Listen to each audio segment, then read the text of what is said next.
What's going on, folks? My name's Matthew, aka EZBOT, and we're doing another live stream. Today we're going to check out the M8 Tracker version 6.0 beta. Just some of the features that really stand out to me and my workflow. And really, I wanted to take some time today to write some music.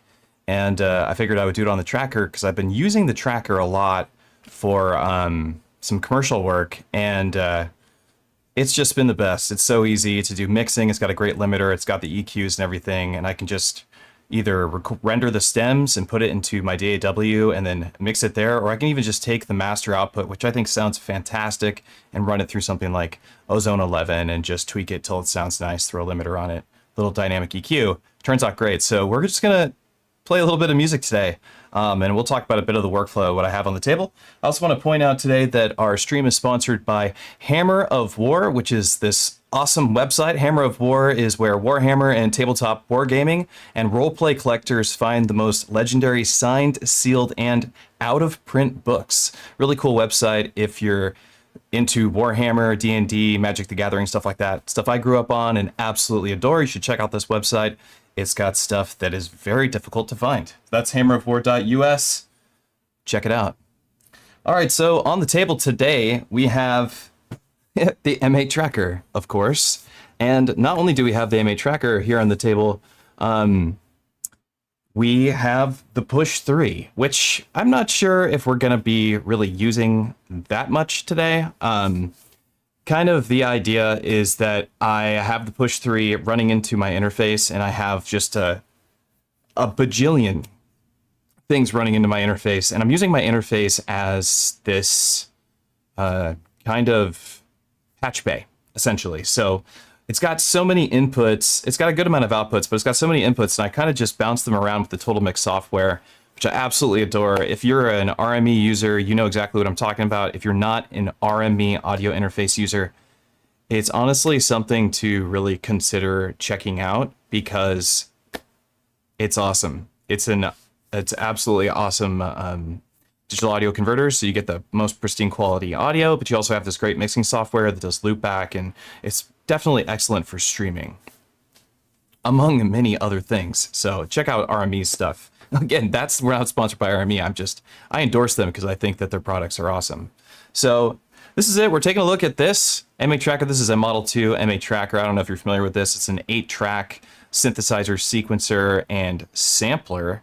And it does a lot of great things, like has MIDI presets, kind of like the Digitact has. In fact, I'd say like every time Digitact 2 gets updated with new features, any of these Electron boxes, it's not long before you find them on the M8 Tracker. I've noticed a little bit of a correlation there, and I don't think it's a bad thing at all, because those are the devices that I use the most. So I absolutely love that. Let me pull this up. I want to make sure I can see the chat and everything. But yeah, so great unit.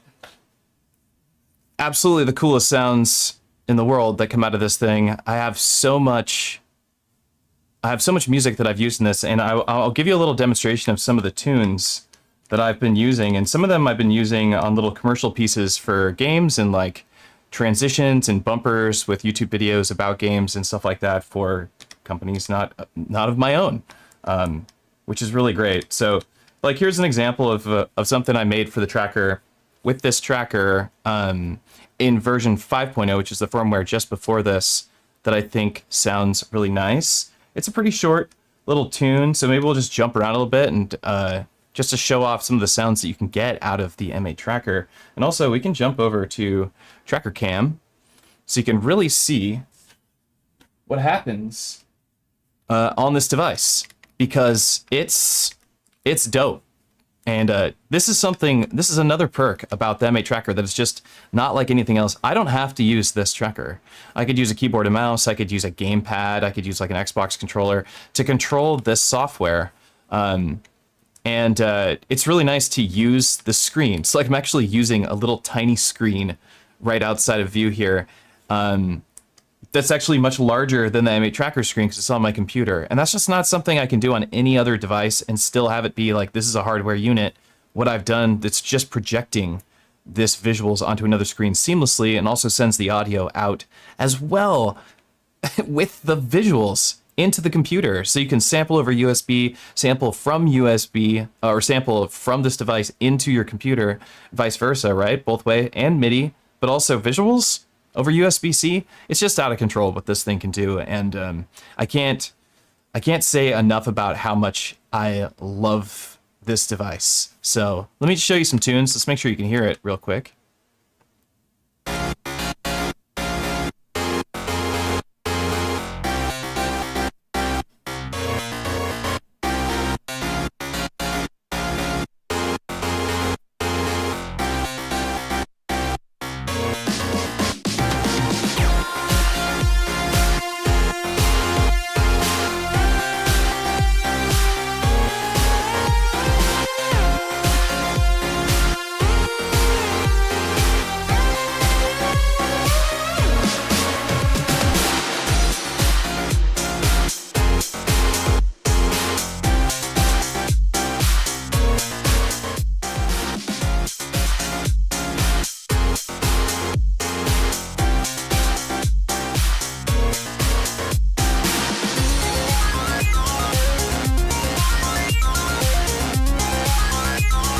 You know, what I really love about this machine, partly, is how easy it is to do things like sidechain ducking or using like a sidechain source to modulate something else.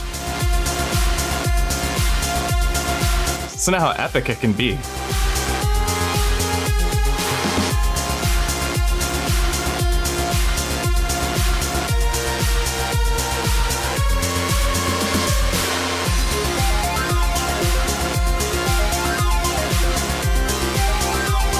The chorus is really nice.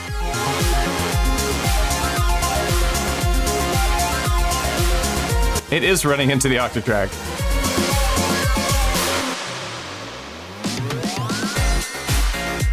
Okay, we're not gonna go through the whole song because this just takes up too much time, but you get the idea. This thing sounds great, right? That's all just coming through here. There's no analog heat at the end of the chain here. There's no special compressor, SSL bus mixer. None of that stuff is happening.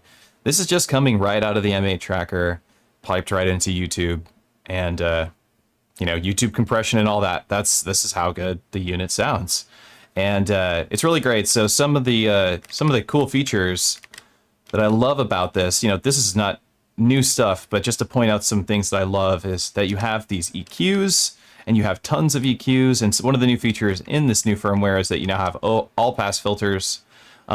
Which in my experience, I don't know what to do with the all pass filter here on the Mate, but in my experience, all pass filters are used to make reverbs. So you'd stack all pass filters with different delay times between the all pass filters, and that would create a reverb. And so I'm not exactly sure what to do with this all pass filter other than to boost frequencies, but it is one of the new features I guess I'd point out while it's there. But I'm going to go to a new pattern.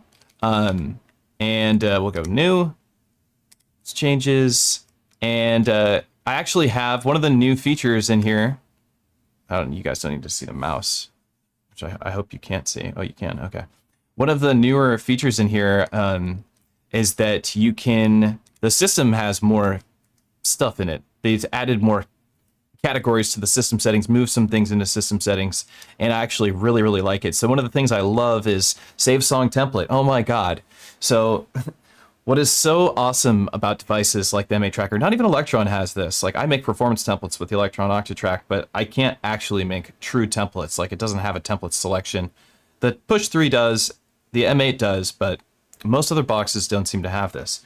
What's really cool is so easily on here, you can just like have something set up already and then go in and save it as a template. Before this addition in this update, you had to save the file and kind of go, I believe you had to go load the card onto your computer and then move the file into a specific folder or save it to a specific folder on here anyway. It was more confusing, let's just put it that way.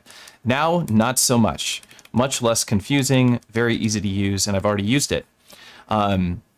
And I love it. So it's dope. There's a couple of other features in here that are like about themes and colors and stuff like that. That stuff's great. I'm not so interested in that today. I'm more interested in the music making stuff. Oh, another cool thing that's nice is you can turn off the splash screen. This is something that I did as soon as I got the Mate. As awesome as the splash screen was, it's cool, but I just want to get right into music making on the Mate. That's one of the things I love about this device. So some cool settings in the feature, and some cool new features in the settings menu that I really like. And you know, we're not going to go over every single thing in the change list because Dirtywave or Tim, however you know him, it's like just loads this thing up with new features every time, and there are a lot, and they take a lot of time to really delve and explain. And if you really want to know a ton about the new firmware, I recommend that you go onto the Dirtywave YouTube channel and watch the live stream, because it's hours long and it is an exceptional live stream. Let me throw a little bit of my vocals into this into my headphones, because it's bugging me. Ah, there we go. Now, wait. Can I hear myself? I guess not. What? I don't know. I don't know why. Okay. Well, anyway, let's check out some stuff. So one of the features that popped out to me immediately, and I was like, I love this, and this is something got added to the Digitact. And if you're familiar with this channel, that you know that Electron is my focus, and the Mate, I'd say, but just hardware electronic music is my focus, and I have a very strong opinion about what are the best units for live hardware electronic music, and just for music production in general. And my strong opinion is that Electron is at the top of the list. It's the top, you know, it's got the best hardware, it's got the best ecosystem. It has some shortfalls, and those shortfalls the M8 tracker actually has. So I actually would say that I tied this unit, the M8 tracker, with Electron for the top spot. So to me, they're actually both number one. Digitact 2 and M8 tracker are kind of tied for the top spot, but I've found that I actually make a lot more commercial ready music on the M8 tracker, because it's a linear song making device, and it just does a great job at finishing a track. Whereas it's a lot easier to jam on the Electron boxes. So let's load up a new phrase. One of my templates is that phrase 0 is this. It's 8 bars of emptiness. And another one is I have phrase FE has 8 bars of emptiness, but has a kill command at the beginning, and this is just to kill trails. So whenever I use those phrases, they're there. But before, I had them all like this. And you might see people doing that, where they have like the top rows, a line of zeros or FEs or something. I've decided not to do that anymore. I just make little islands and work that way. But I loved that I could do that. But this is one of the features that stood out. This was a newer feature in Electron boxes when the still Digitact 1, but they came out with a repitch, and repitch was so cool. So let's check it out. If you go into sampler and I go to load, let's take a breakbeat, and because before, this is a little bit more discussion. So before on the Mate, when you wanted to do cut up some breaks, you did have to prep the break before you brought it into the Mate. There was an option where you could use an LFO with a ramp and have it go to the loop length, and I believe, and you can correct me if I'm wrong on that. I've done it many times, but whatever, it doesn't matter. I'm not ever going to do it again. You would have to resample that, and it wouldn't sound very good, like doing this like faux time stretch on the M8 tracker. A lot of people used it just like to quickly like jumble up a break, and it is cool. It's like decent workflow, but I think it sounds a little scratchy to my opinion. So with this new feature, I can take a break and bring it into the sampler, and then I can set the sampler to play in repitch mode, which will repitch the sample to my BPM. So if it's a 2-bar sample, I set it to play for 2 bars, and it will just snap that sample to 2 bars. Then I can resample it and chop it. And then I have my breakbeat ready to go. And that's what we're going to do right now. So let's just find an Amen or any break. Preferably one...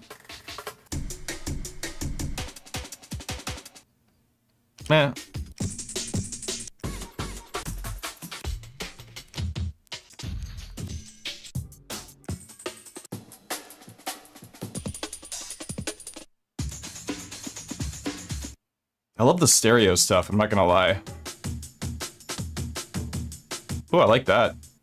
Okay. So we're gonna use this Playboy break, and we're gonna set the play mode to repitch. And then on steps is going to determine, you'll see down at the bottom, it'll tell you how many steps it is. Right now it's going to sound weird because it's going to repitch it. It's going to stretch it out much further than I want it to. See? And if I change this,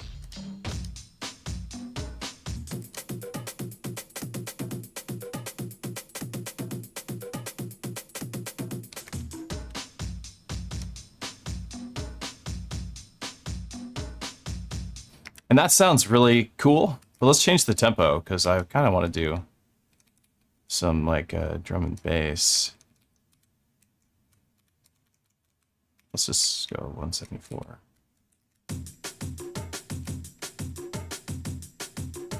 It actually sounds like this sample may have been at 174. I want to add another phrase here and just have it be a 0 so that this finishes. Awesome. So now what we need to do is we need to go and name this song. That way we can do a render really quick. And anybody who knows a ton about the mate, I think I know quite a bit about the mate, but there's definitely people that are, you know, leagues ahead of me on the M8. If they're in the chat here and they ever have something to throw in, I am watching the chat, particularly today, because this firmware is very new and there's features about it and bugs still. It's not ready. It's not the released firmware. So if you're using the beta, don't expect it to be perfect, and just keep that in mind. So we'll just call this 6 test, because that's kind of what we're doing. We're maybe stress testing it a little bit. And they changed the keyboard in here, and it confused me. Anyway, let's save it. Save to songs. Okay, so now I could render this 2-bar phrase. I think it actually maybe goes longer. Yeah, it does.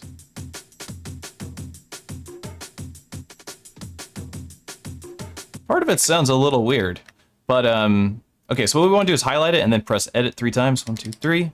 Oops, I didn't get to look at the menu. I really wanted to look at that menu. But I rendered it. So what I did is I just resampled that in 2 seconds. It is now at Unity, and I can just change this instrument to 6 test, and this is Unity here when we bring the velocity all the way up. And now I have this sample rendered at 174 BPM. Now I can go into the sample editor and we can go down to the process and select slices. And this is so sick. This is what you would do on your Digitact. And there's videos I've done on this, doing this in Digitact. You can do auto. Auto's actually really good. You want to see what auto does? It's great. It's auto just detects the regions, the slice regions. It did an okay job. There's some moments here I don't like. We are going to use auto a little bit later when we do something else. We're not going to do it for this. We actually just want to set a number because it'll evenly place these slices in the correct spots of the sample. There we go. So, you know, yeah, this works for me. Okay, cool. So I'm just going to overwrite it. I don't mind. And now I set my slice to file. We go in here and bring, and there we go. And we could highlight here and just like hit option right and just throw in breaks or evenly spaced breaks. How nice is that? That's option left. Look at all these cool features that you can do. Like, this is the stuff that blows me away. And if this becomes a part of your workflow, you know, you can really do some cool stuff. So if I say I take this slice down at the bottom, right now you can hear that they're all playing the same slice. This is not the most useful thing, but let's clear that one out because that's okay. And that is in a, there we go.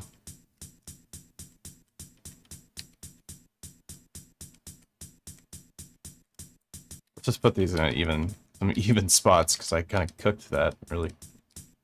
We'll go like this. I'm going to give you an example really quick. So say we set this, let's go up a couple slices. If I highlight this and go shift edit, is that what I wanted to do? Shift edit? I think so.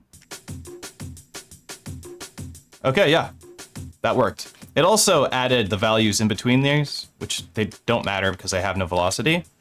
But check it out. So we just put that break in here, which I think is awesome, and in a very tasteful way. And you want me to turn the MA tracker's volume up?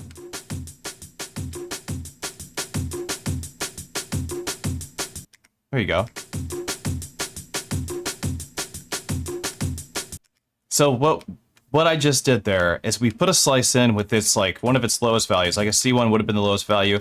We highlighted it. We put another slice in at a higher value because the slices are assigned to samples. And then I highlight it, I hold shift, and I press edit, and it assigns those values linearly, just like it does on the Octatrack and also on the Dig Attack. When you have a bunch of slices, you can say create linear locks. Well, that's what I just did, create linear locks. And so much overlap with these features, but I find slicing on here comparable now, pretty comparable to slicing on the Octatrack. I guess slicing on the Dig Attack has gotten pretty good too. If you set the slices to 64 steps, then you can have a pretty good time with the slices. You just set the slice length a little bit longer and you can find those in-between spots. Highly recommend you do that. Maybe we'll talk about that again later. But I love the idea that I could do, create linear locks on the M8 tracker. But this whole process came from this new firmware version, this new 6.0 firmware, adding repitch. And there's a whole bunch more to the repitch than what I just showed. You can do a ton. Repitch and reverse. You can do repitch with a BPM selected instead of a length selected, which could be useful in other cases where samples are strange or not the right length, right? Because if it's done by length, then it's not going to work. It's not going to be perfect. It has to be a perfect loop for the way that I did it. It happens to be all my samples are perfect loops in this situation. But if you didn't have a sample that was a perfect loop, there is a repitch mode, which I can just show really quick, just to point it out. There's a repitch mode right here, repitch BPM, and you set the BPM here. And that's really cool. So if the sample isn't the right length, you can use the BPM instead. Total game changer, honestly. But check this out.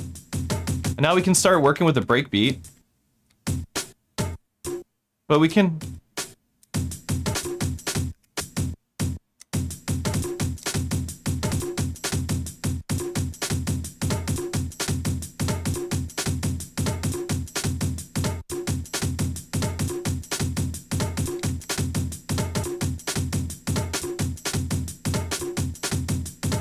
And yeah, so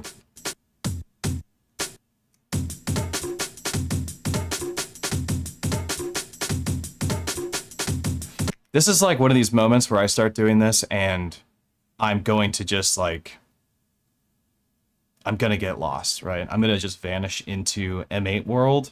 And then then I start having a hard time like being a streamer at that moment, because I just start making music. Because once you get into the flow state on the tracker, like, I kind of like this groove is strange. Once you get into that flow, it's hard to get out of that flow because it's good.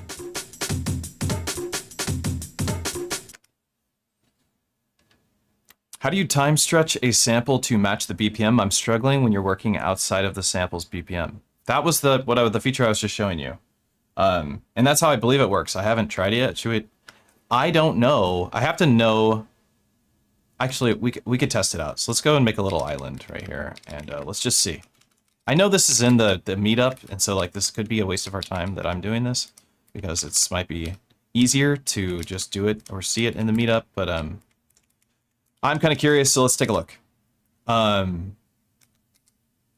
Let's go. What am I doing? Samples. Yeah, packs. All right.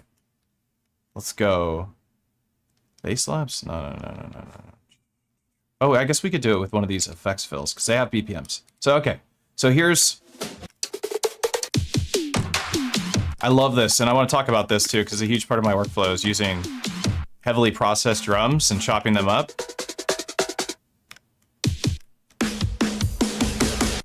Oh, that's sick. All right. So we know this is 150 BPM, but we're at 174. All right, so let's check it out. So we go to slice, or not slice, I'm sorry. We go to play, and we select repitch BPM, and we set the BPM. It says down at the bottom the BPM was set to 174. Bada bing, bada boom. That's how it works. So there you go. Just set the BPM with repitch BPM, and then you can have samples play at the correct BPM when you don't have a perfect loop. Pretty sick. This thing is just ridiculous. It's ridiculous. It's out of control.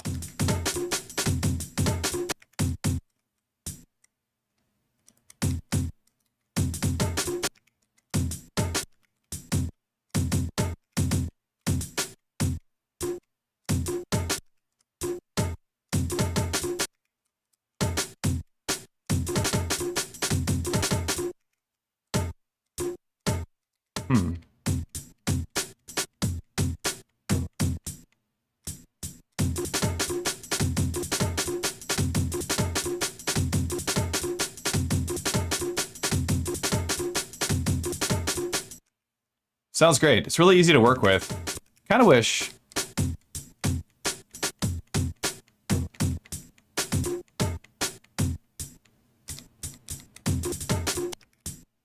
I guess I did get a hi-hat in there, like.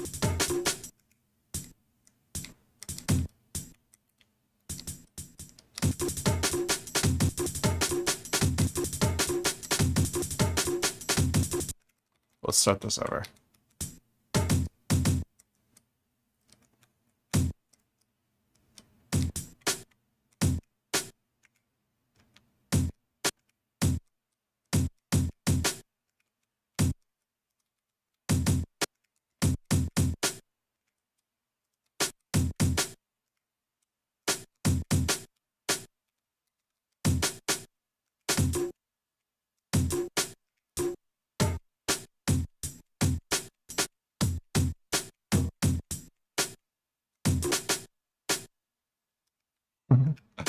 Forgot to have that 0 behind it.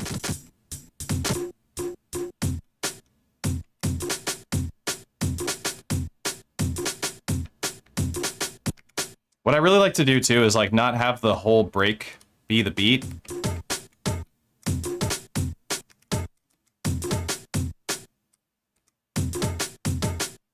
Oh, that's nice.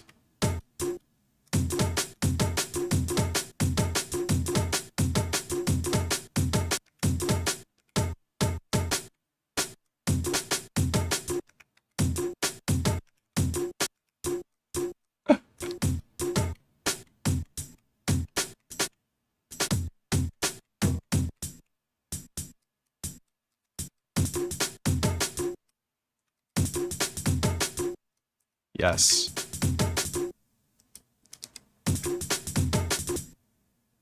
Let's have this play like a few phrases.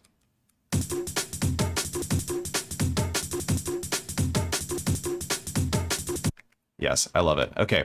So anyway, this is what I wanted to talk about. I wanted to show off that you can now use repitch, quickly re-render it, and then chop it and chop your breakbeats up. But I want to move on to something else because I didn't want to start with a breakbeat. I want this music that I write today to be influenced by the drums. So I am actually going to erase this, and we're going to go to track 8 because that's where I like to put my like chord phrases, and we're going to take a look at hypersynth and a couple other also wave synth. But we'll start with hypersynth because I want to make a chord. Oh, whoa. And one of the features we're going to take a look at is there's a new sound design thing we can do with this command called error. And error adds a little bit of repitch. And what we want to do is put a hop command in here.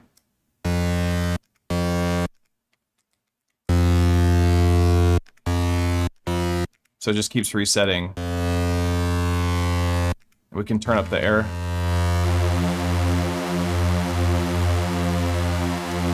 Which this synthesizer kind of already does, but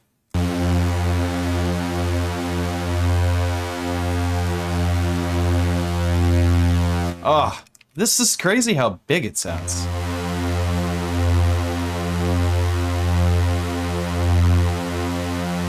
Jesse Humes, what's up? Good to see you.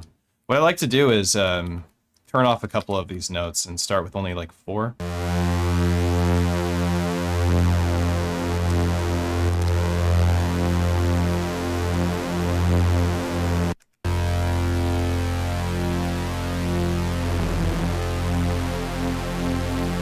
Swarm's actually different. Swarm detunes them from each other, and error detunes them in general, right? Let me see. I have a little bit of I have a note here that tells me exactly what error does, but I really wanted to try this out because I was hoping to get, like, you know, if I could make these sound a little bit more of that analog drift that a lot of synthesizers are coming with now. The Prophet 5 had a vintage knob. Error is kind of the same idea as a vintage knob. It randomizes the pitch and other parameters by specified amounts and other parameters. So it's randomizing all sorts of stuff. Let's go back to that on the table.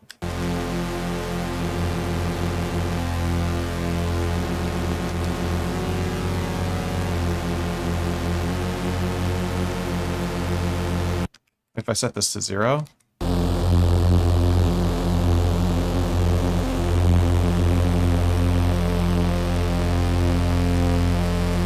Oh, look at it.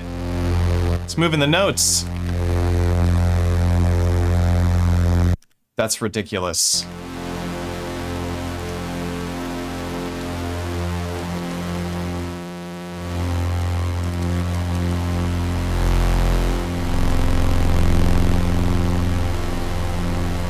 This synth engine is just kind of off the chain already. This is a nice addition, but I also wanted to put some chords in.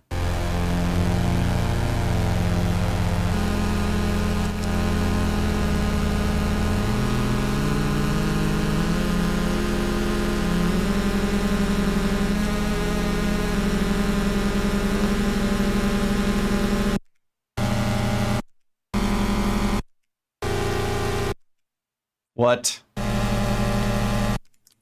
Let's give it an envelope.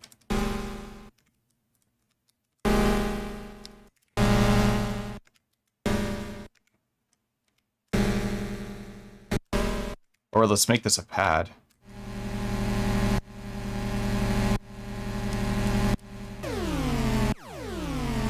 Get out of here with that. It's so cool.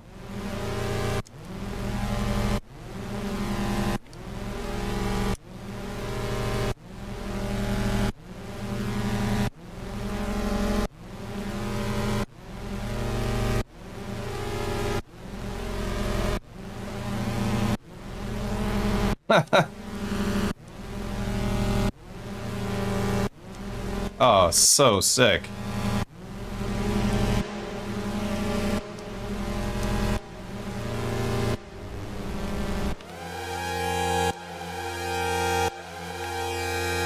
That's some vibrato.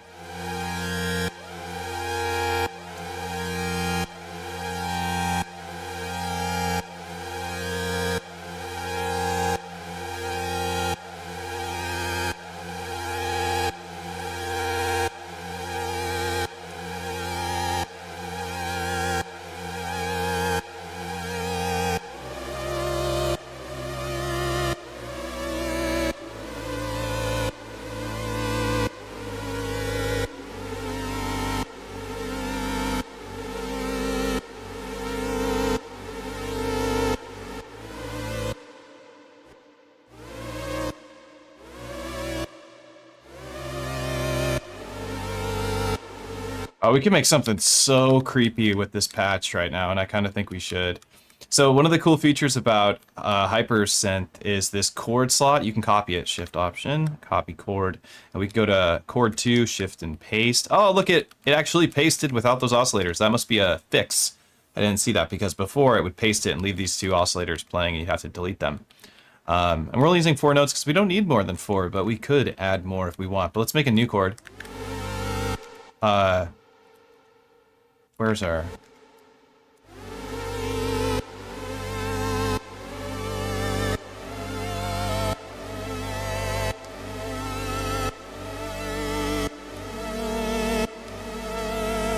Get out of town. Okay, let's see. Let's put chord 1 here. We still have some more features to look at, but let's make a little bit of music while we're here.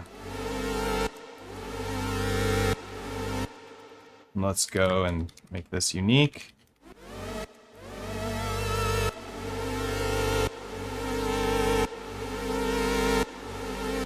Let's see if we just kind of like flip back and forth with 0, 3, 0, 2. just for now. And this, and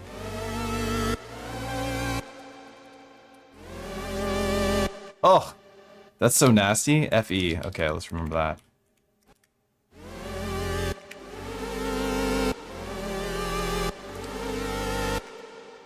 What's up? Let's go up.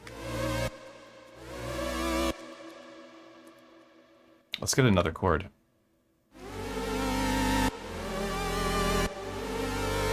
What's up, Mechabellum Advanced Group 1? Mag 1 in the house.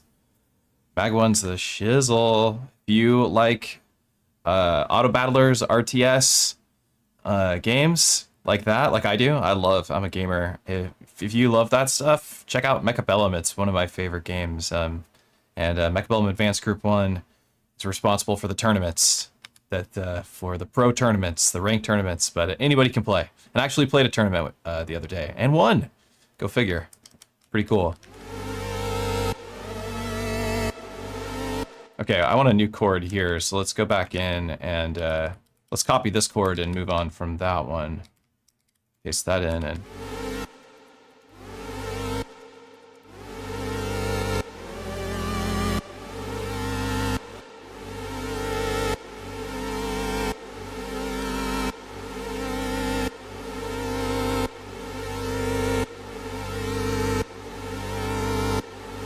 Why am I not hearing this note?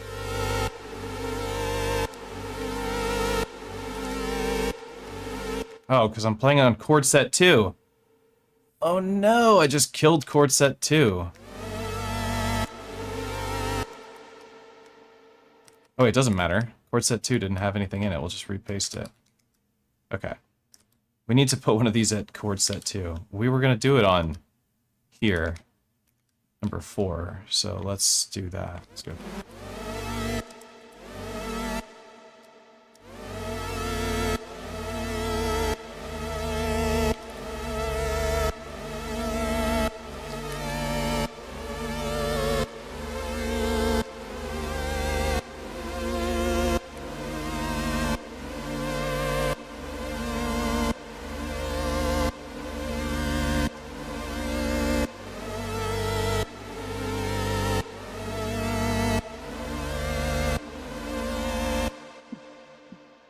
Oh, it's so sick.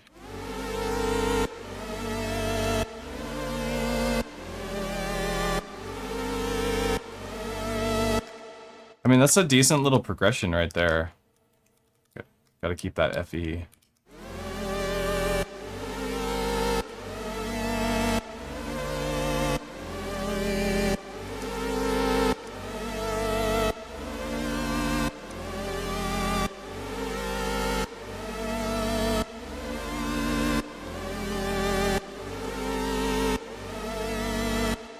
I feel like chord spot 3, so chord 1 needs a little bit more.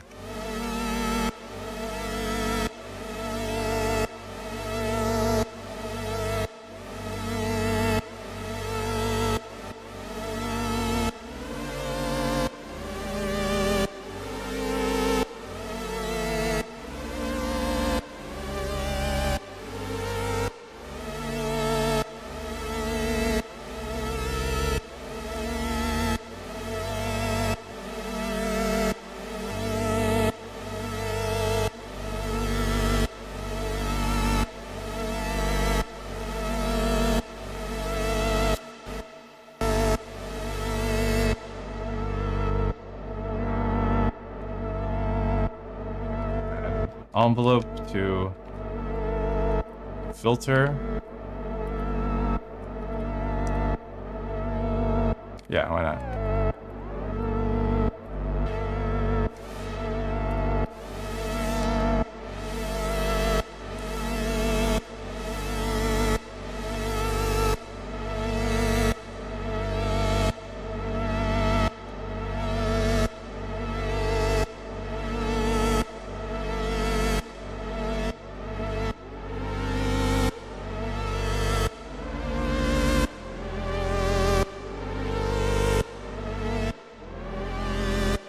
This needs to go down.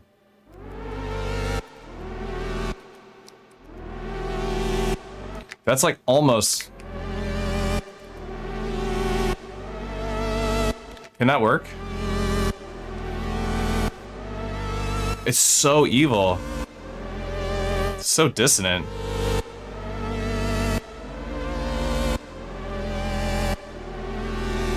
Oh! And then...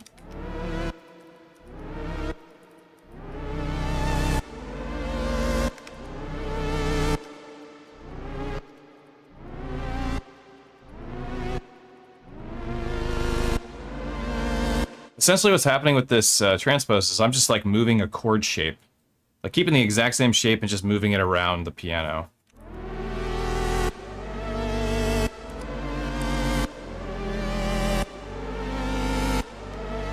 Alright, I want to put down like a kick drum, I think. Not G5. And I also wanted to check out another one of the features. But we're making music today. You know what I'm saying? The kicks, electro, progressive.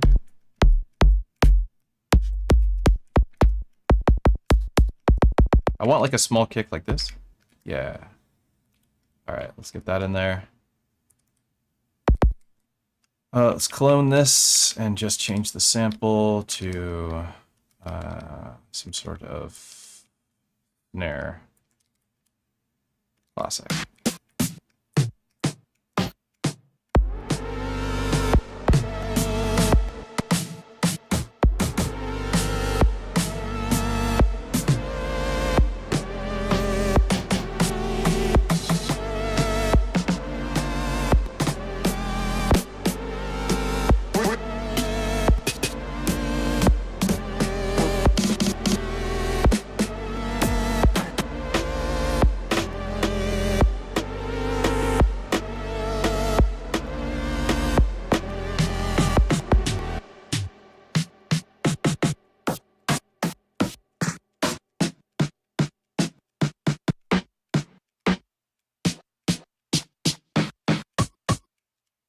Back up to the top.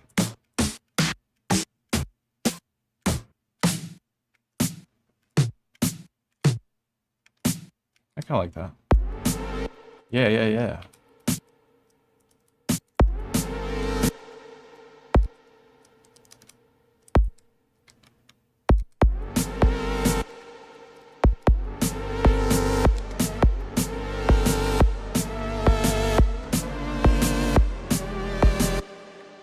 But I want to... the chord progression sounds a little crazy. We're going to fix that. We're going to fix that in a minute. Right now I just want to get like the sound down, I think. I want to tie this kick drum trig envelope from this kick to the volume from...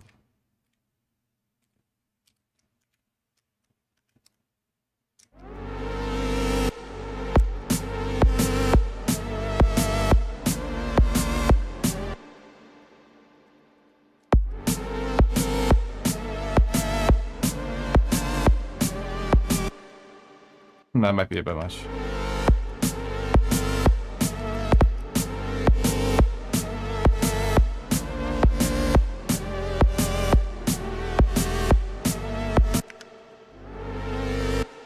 I think the chord that I really like is this one.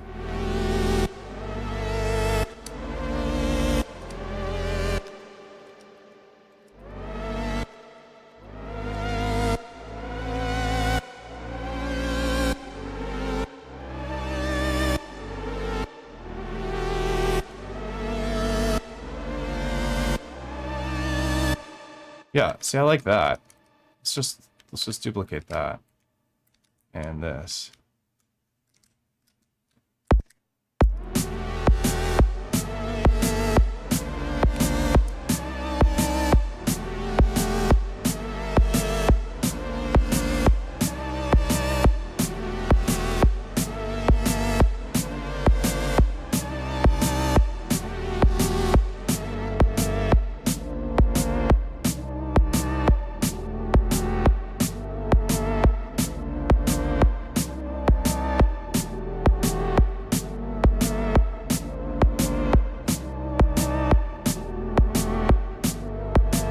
Nice. Okay, here's one of the cool features they just added is if you double press up, you can now just move tracks around. This is just like track swap on the Dig Attack 2 and Digatone 2 that just came out, which is so cool, but so nice to be able to organize these. I don't know what it does with the mixer, but I really like that.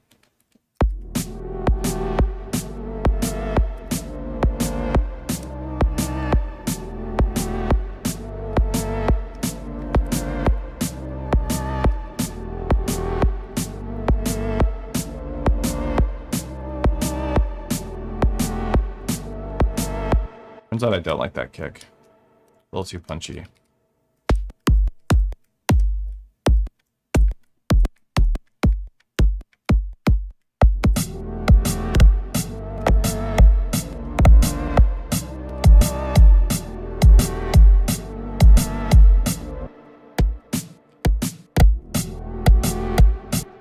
Like that one either. That might be nice.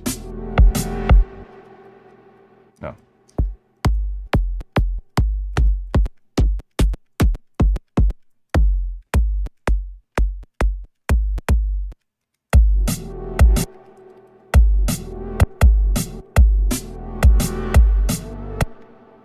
Oh, that sounds so funky.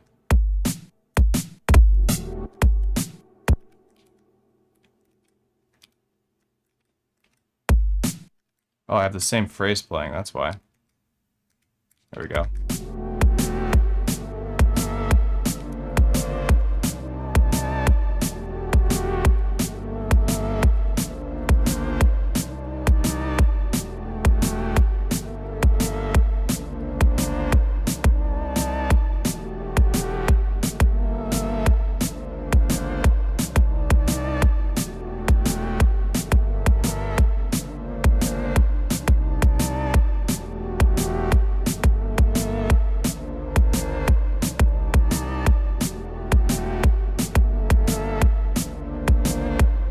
Nice.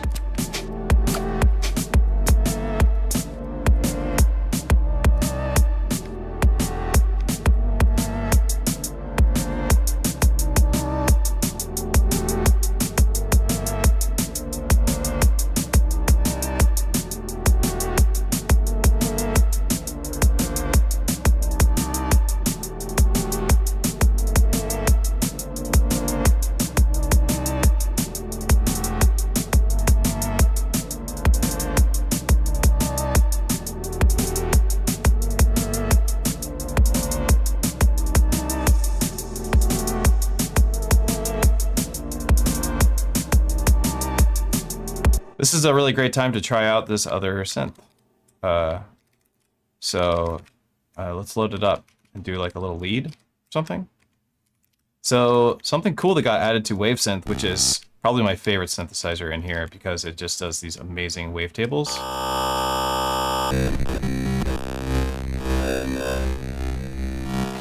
They sound so sick. But I like to change the size all the way up. If you bring the size all the way up, it becomes the highest bit rate for the sample.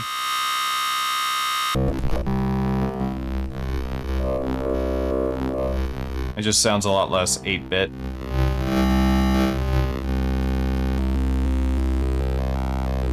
Get really cool formant sounds like this, and good bass lines this way.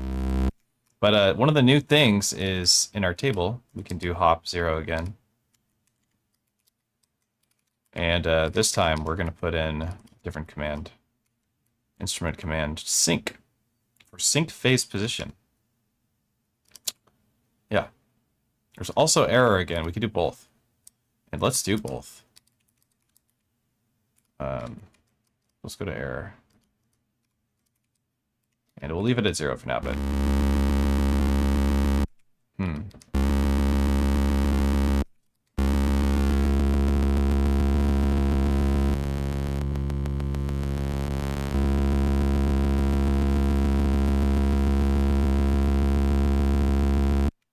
Eh.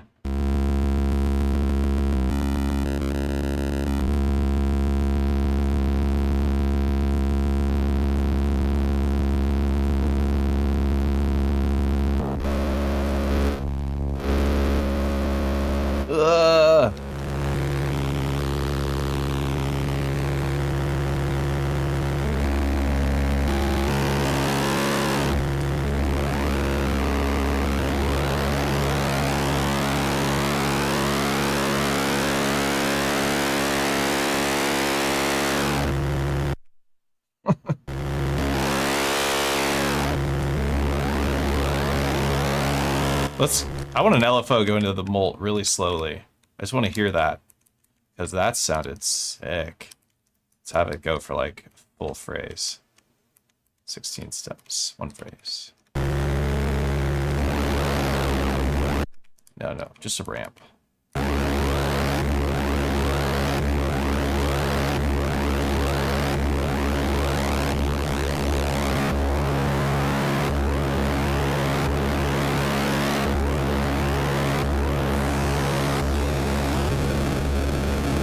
So I turn that size down, you can hear all the aliasing. Kind of eliminates the aliasing by turning the size up.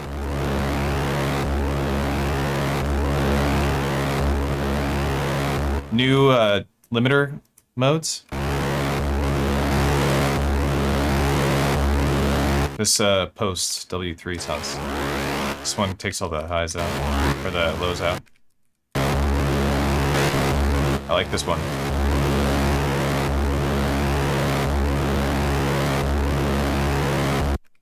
Dang, that's nasty. Okay.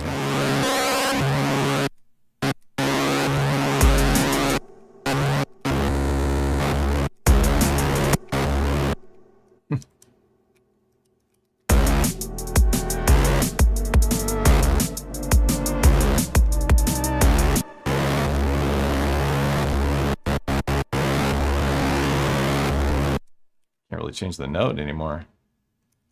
Wonder if that's the oscillator sync.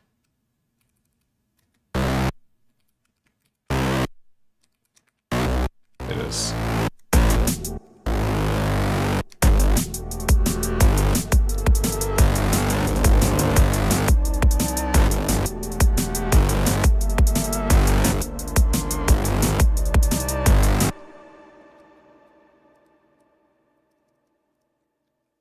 Oh, let's put that off here. Actually, I meant to put it on 4. What am I doing?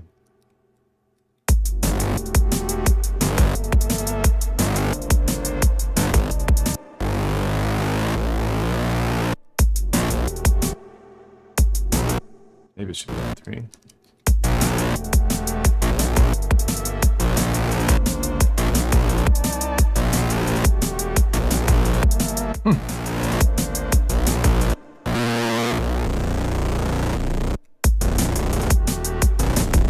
This sounds insane.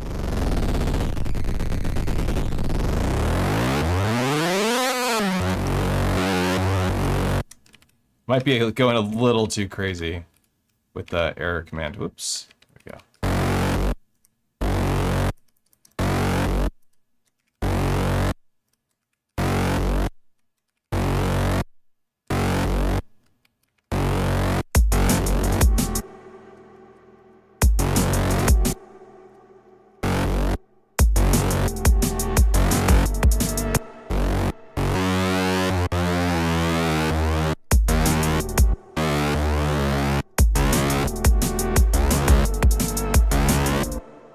Yeah, it's got some cool sounds though.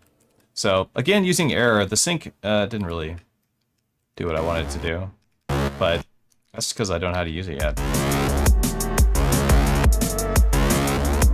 This thing sounds awesome, but no, let's make a lead. What I've been doing, let me show you something I've been doing to make leads that I really like, and it's not with WaveSynth. It is back on HyperSynth, and what I've been doing is just using 2 notes and making it an octave. Just...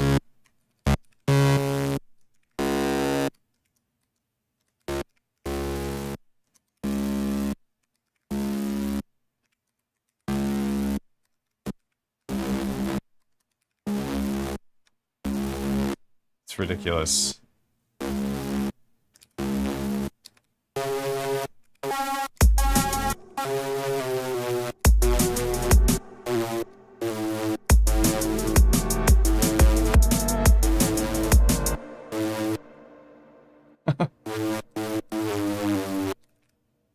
We kill a little bit of that width.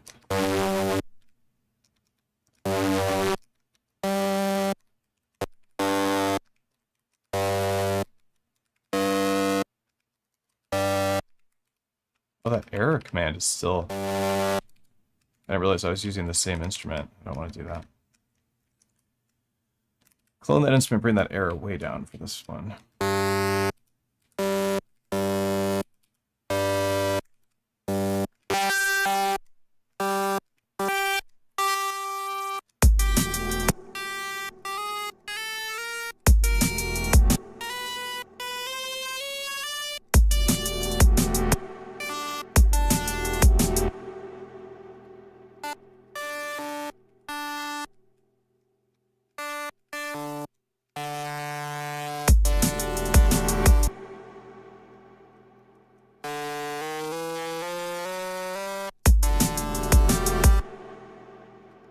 Slide.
So we should move this up here. It'd probably sound better.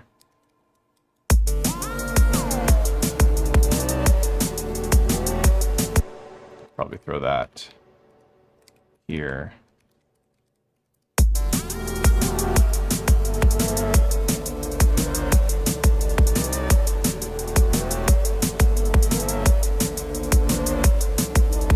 Where the hell is my cursor?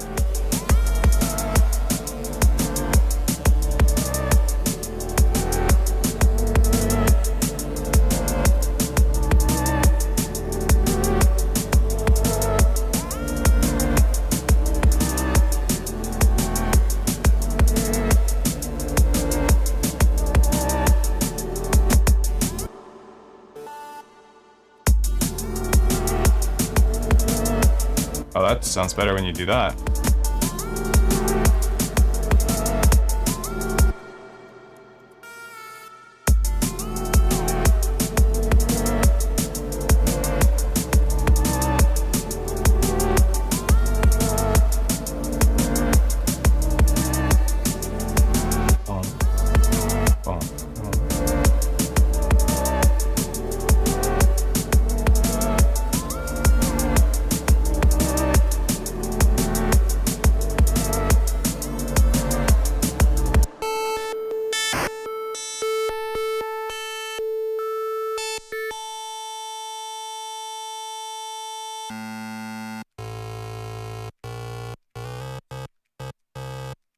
Actually, we could check out one of the patches a patch I've made that I really like for doing bass.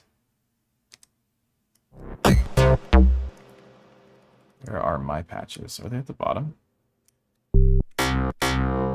Check that out. It's the slapper.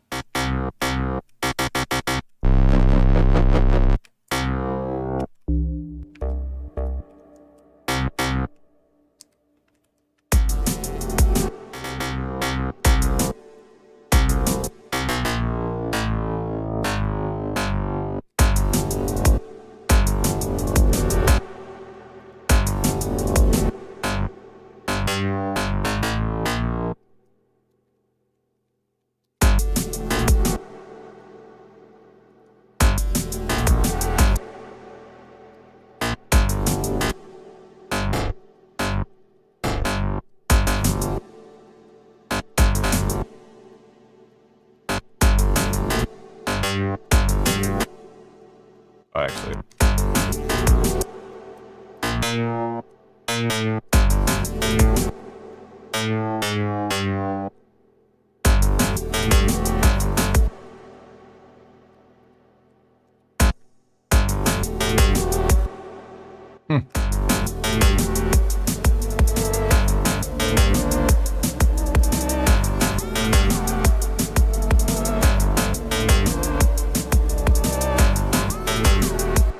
Good start making something cool with this.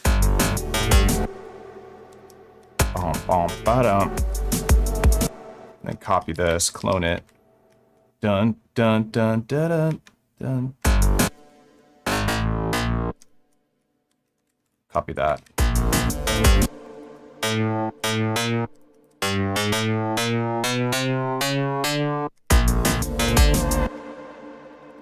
Oh wait, let's hear it. Put a 0 here really quick.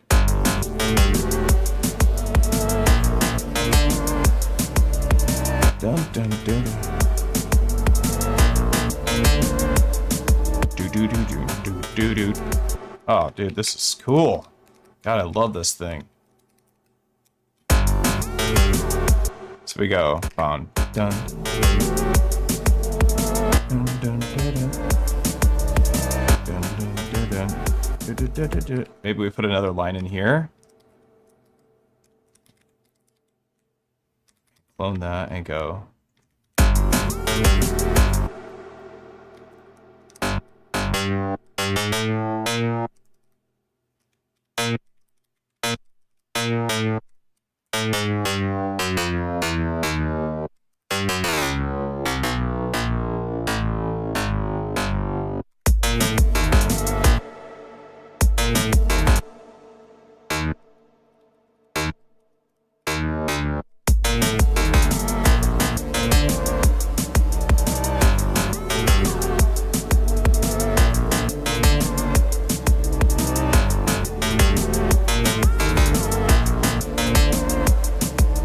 Dude, and we got to really mess with this one here too.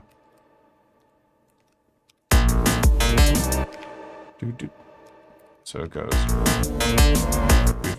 and dun dun dun dun, something like that, right?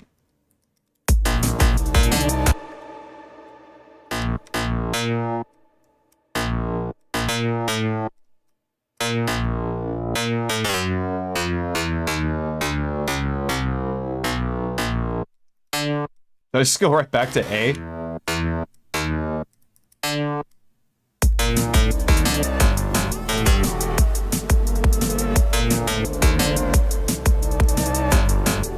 Oh man, I screwed it up.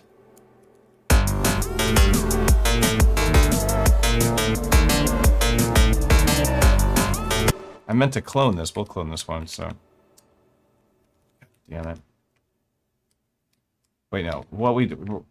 Yeah. Let's go here and clone this one. This is something that happens. Sometimes just screw it up. This one goes. This was the A sharp one.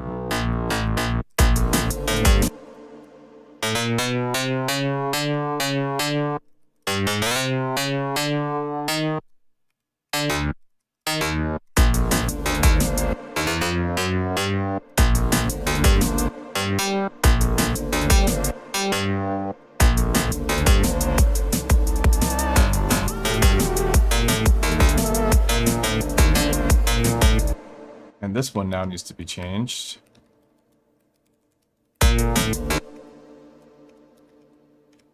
Right, and to match it would be on 4.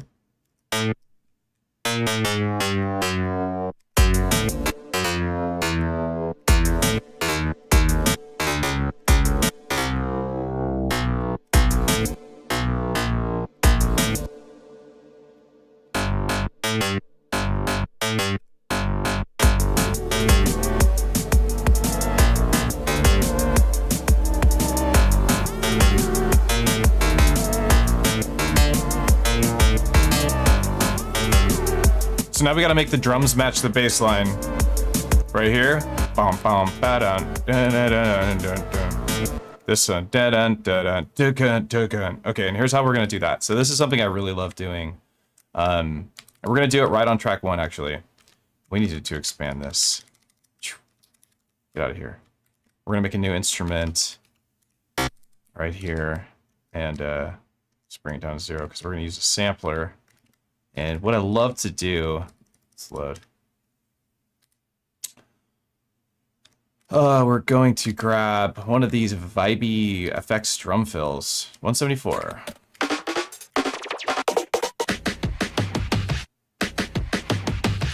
Nice. Okay, we'll take that one, edit, and let's just do the, whoops, and process, we'll just do auto. Should work. Bonk, it did work. Okay, let's just save it. Overwrite it. It's fine with me. Set it to file. And now we have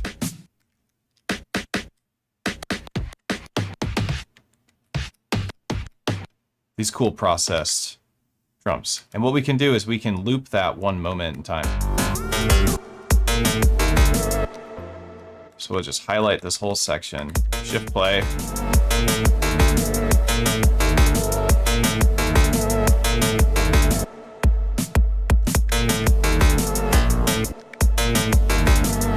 I kind of screwed it up. Is that the section I wanted to do? I think it is.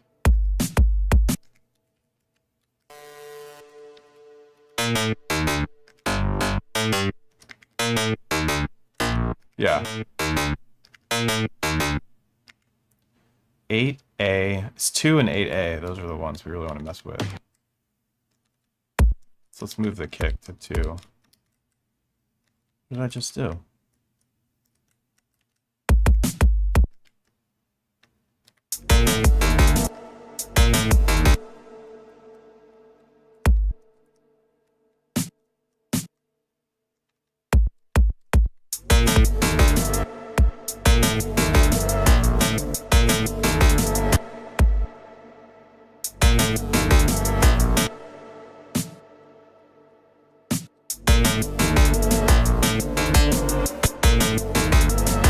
Okay, that works. So now we can throw in these like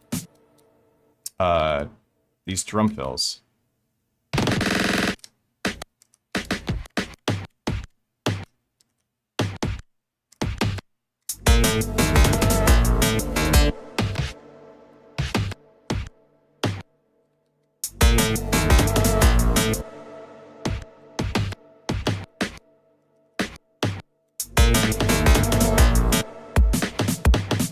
A little messy.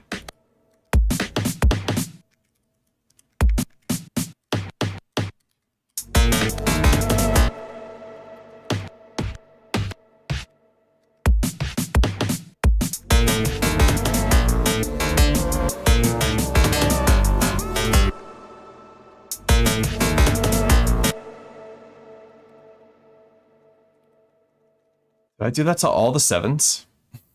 Like a genius. This is the one we wanted to clone. This one goes back to 7. I did it twice during the stream already.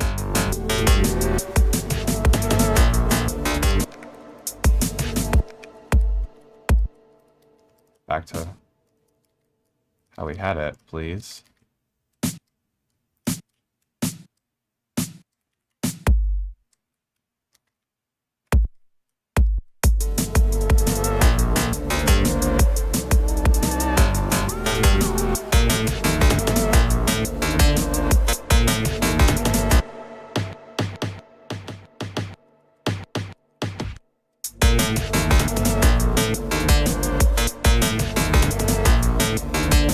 I think there needs to be some, during 13, the hats need to stop playing. So let's go to the hat section and duplicate this. Clone that one. I don't want this.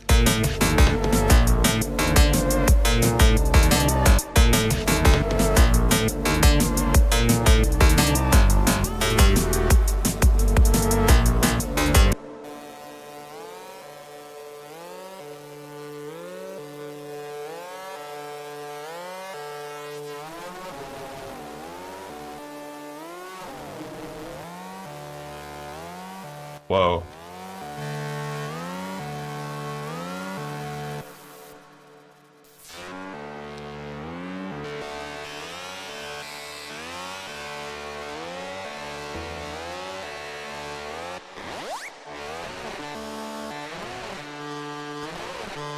Whoa.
Yeah, let's change the, I'm going to change the bass patch. I love this bass patch. I made the bass patch, which makes me happy, but let's hear something else.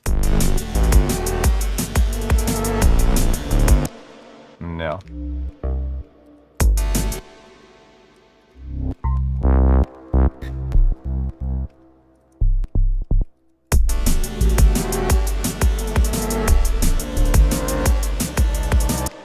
Nope.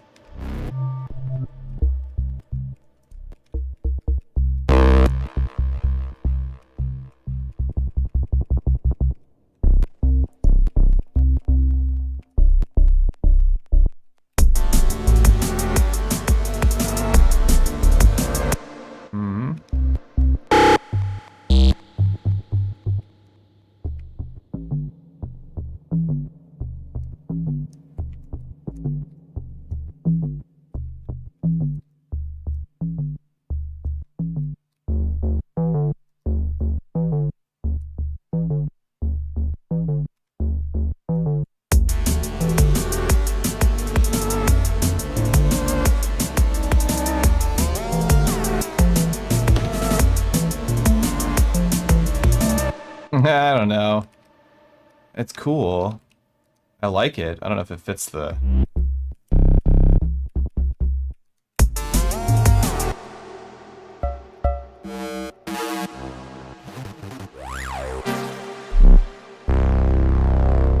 Whoa.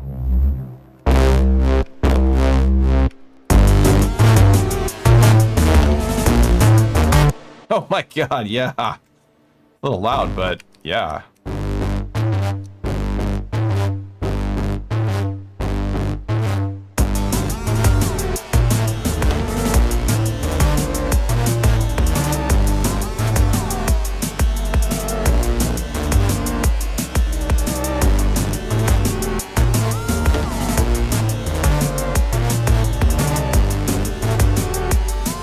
Sick.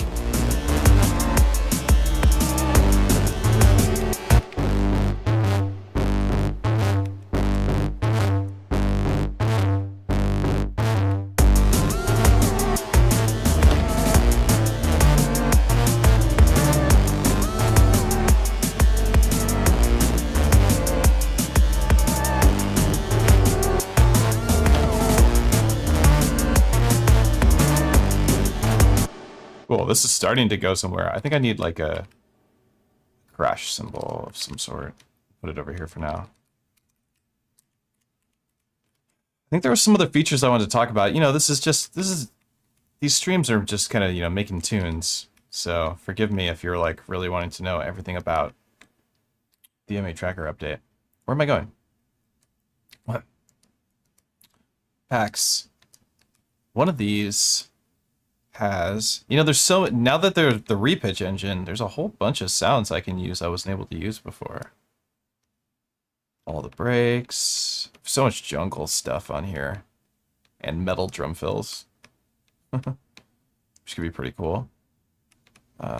Is it under HDTH that had the crash? Yeah, that's a good one. Okay. Let's find those spots that need a crash symbol really quick. You don't need to be there. So it is, I guess the opener part could do it. So let's clone that.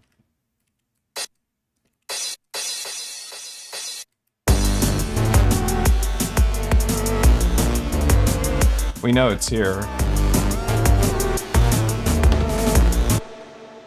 I think it's 6 that needs it.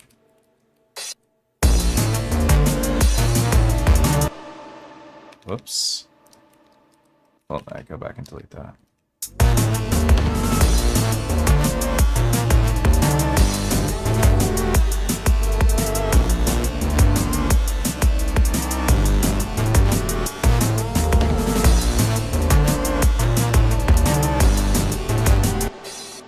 Yep. We're not going to have that there for now. I want crash cymbals, but I think it's not quite ready for that.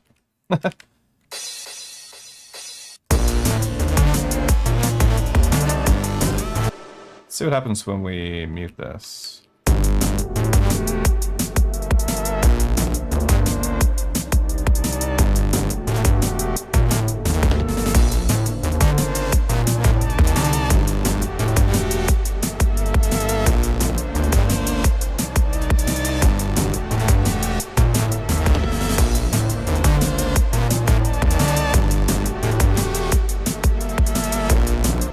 One of these chords is bothering me.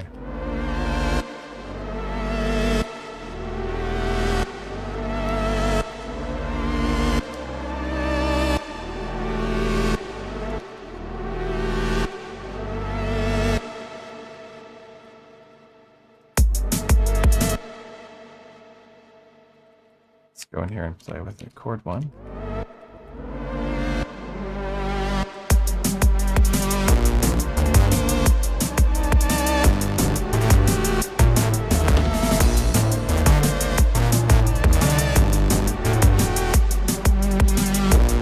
Oh, it's so gnarly.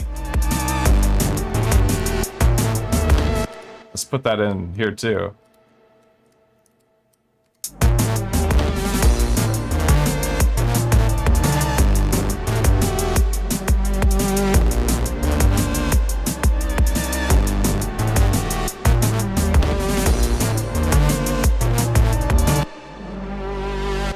Oh my god.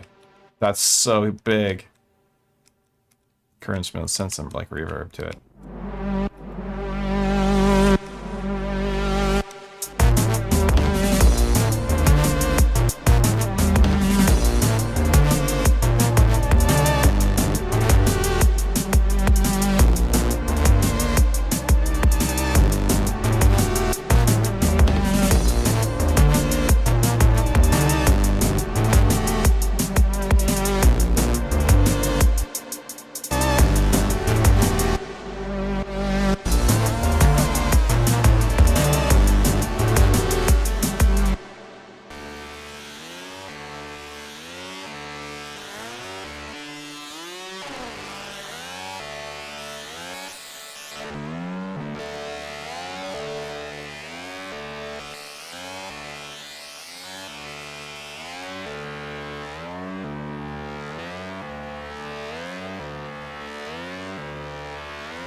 I think that moment where it does this like, no, right here.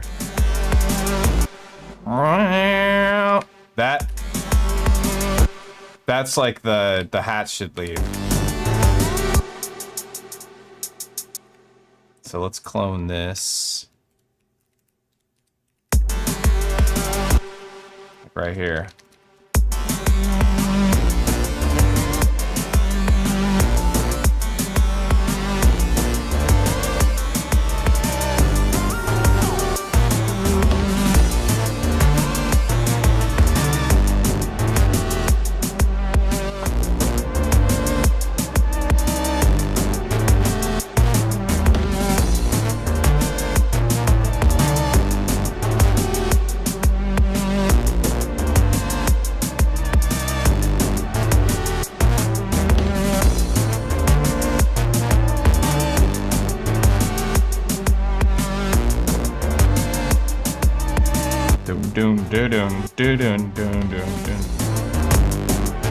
What is that?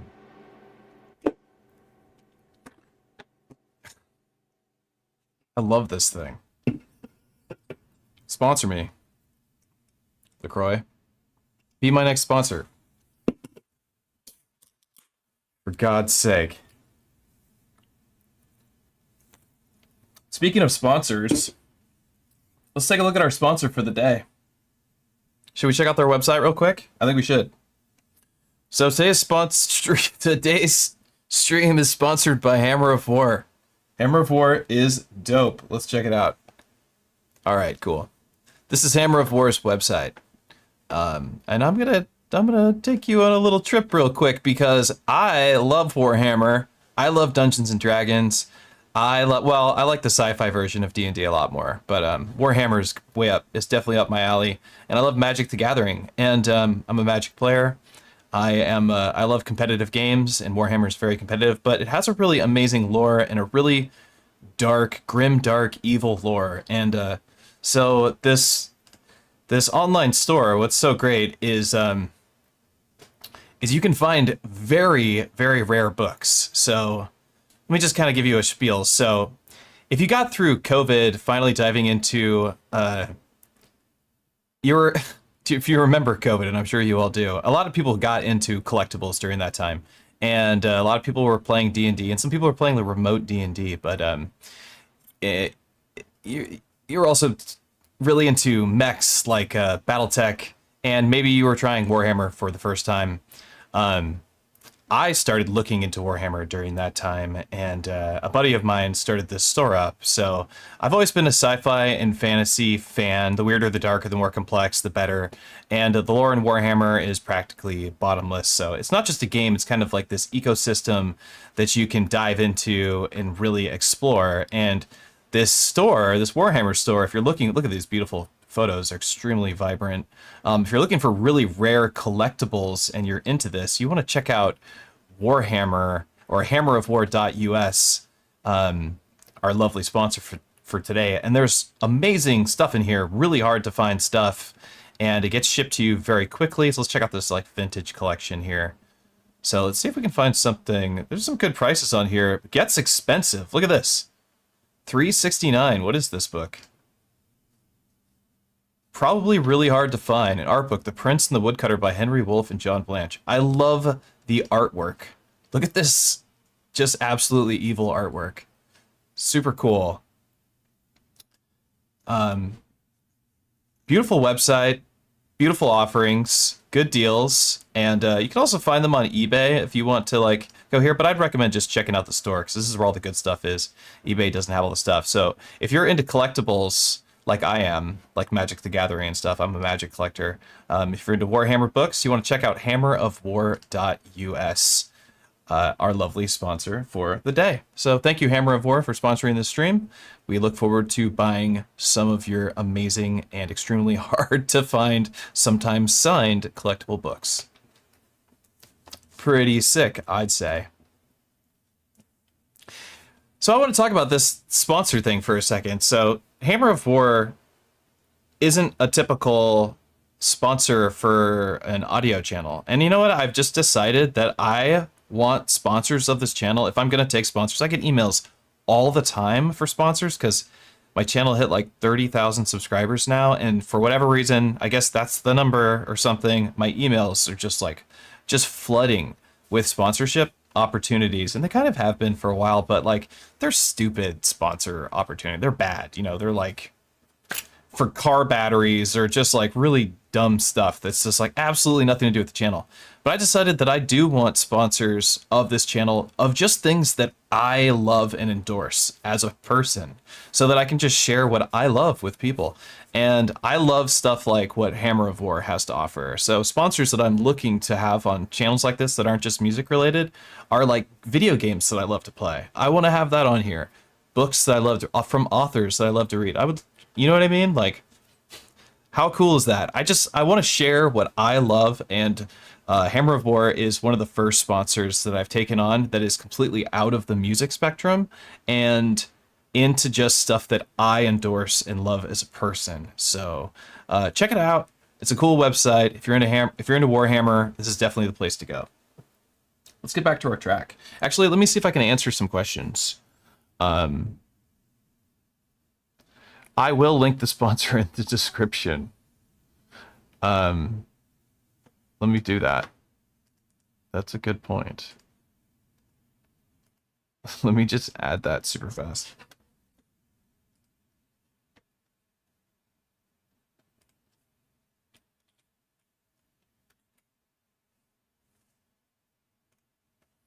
All right, if you're interested in the checking out the website hammerofwar.us, it is in the YouTube description now. So check it out. It's cool. Let me see if there's some questions about what's going on with the tracker. So we went over a couple of the features on the tracker. We went over error, which we've been using a lot, and we went over the double tap up and moving the song rows. I thought that was really cool. These are the features that I really want to use. And play repitch. That's the one we've talked about the most. So this track, there's a post filter limit clip distortion thing added, this new like and soft clipping. And I think this song that we're working on right now might be a good, because it's already so like, it's already so evil that I think maybe that would be a good use. Here's soft clip.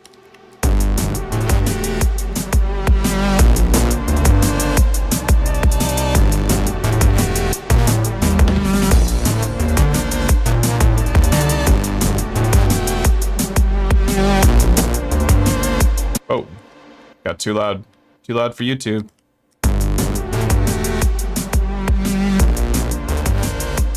So we can really, you know, saturate this.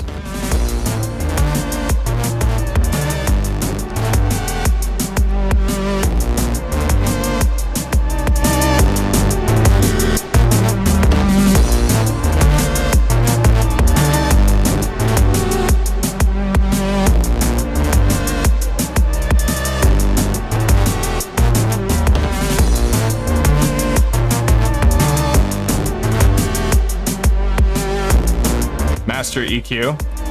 Pretty cool.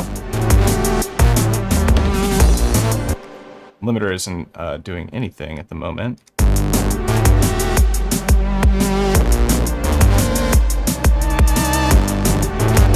Hold on, we gotta turn this down.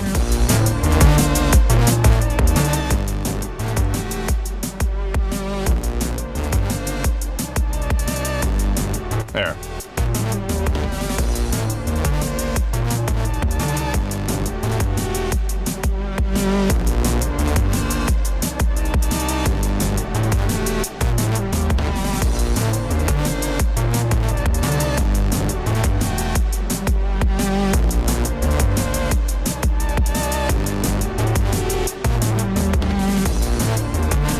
It sounds so nasty. Sounds like Vengeant or something.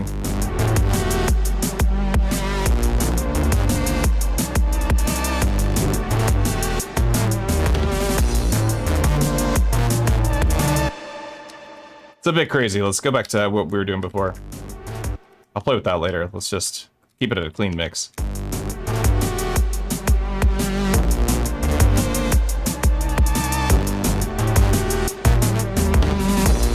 I want it to be like ba-dun, da-dun.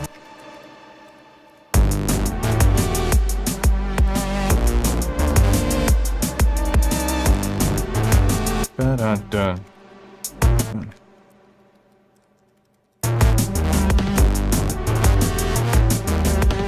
Yeah, yeah. Actually still kind of works.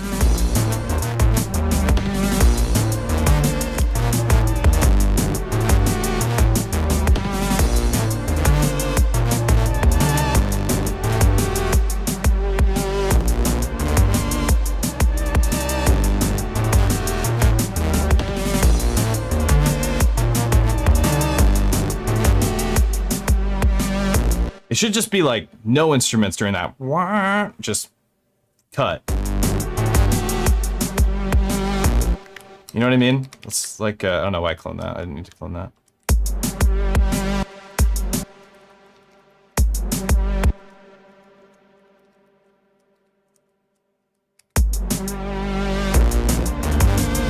And like a swell, shh, like something, some sort of noise. Or even a reverse, like, cymbal. Have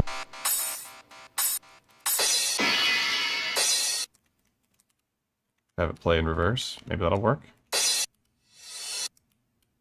I guess I'd have to start a lot earlier, huh?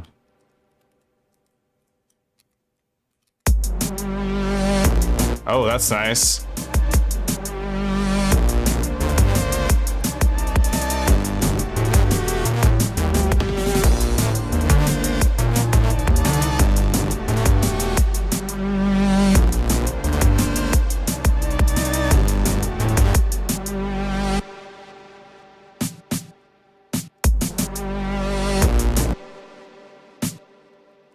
Maybe we do like some sort of ratchet here.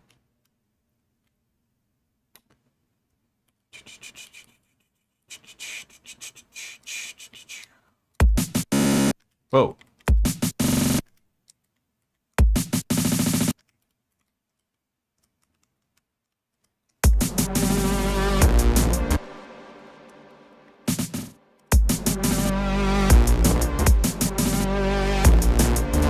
That's kind of cool, I guess.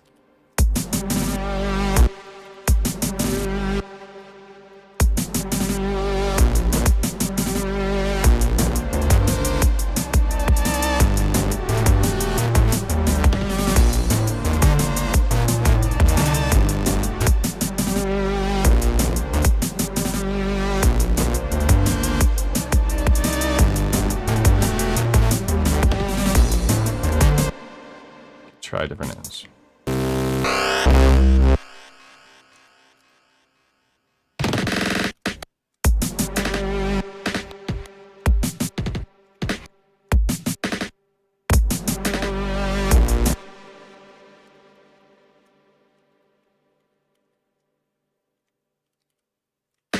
Damn it.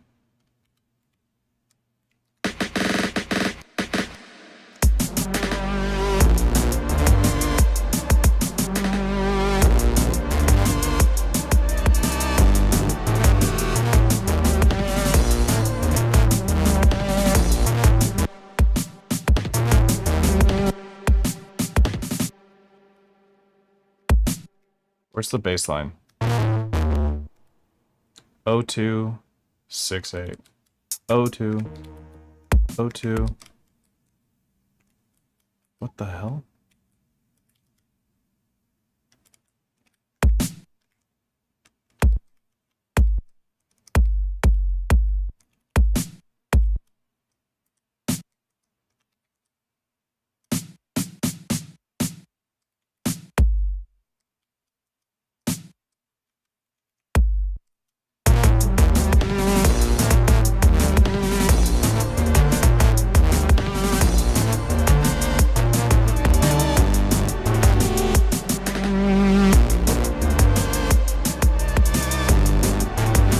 That's kind of goofy, right?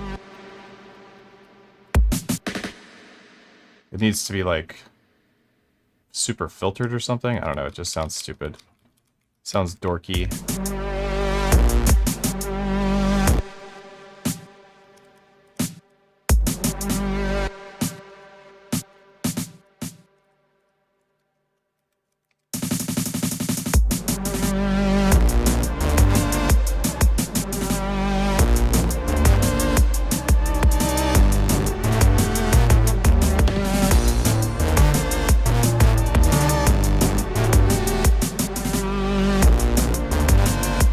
That kind of works. Maybe just 2.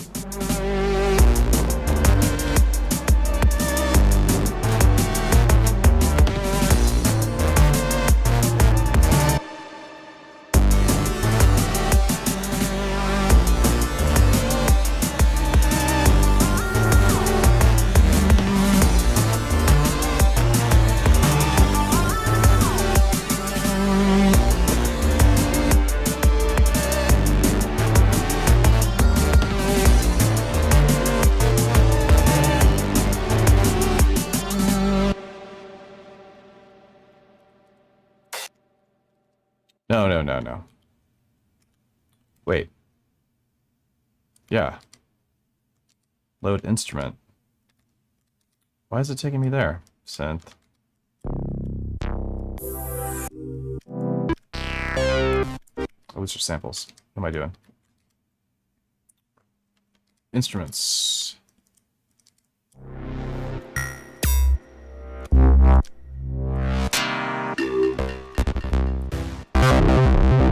Here's one of my patches.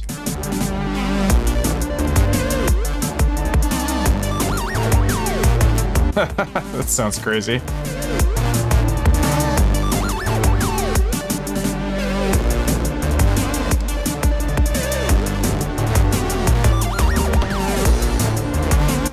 What?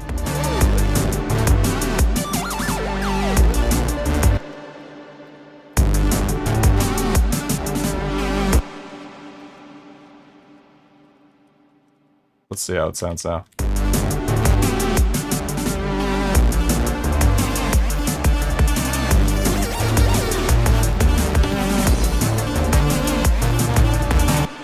Sounds stupid.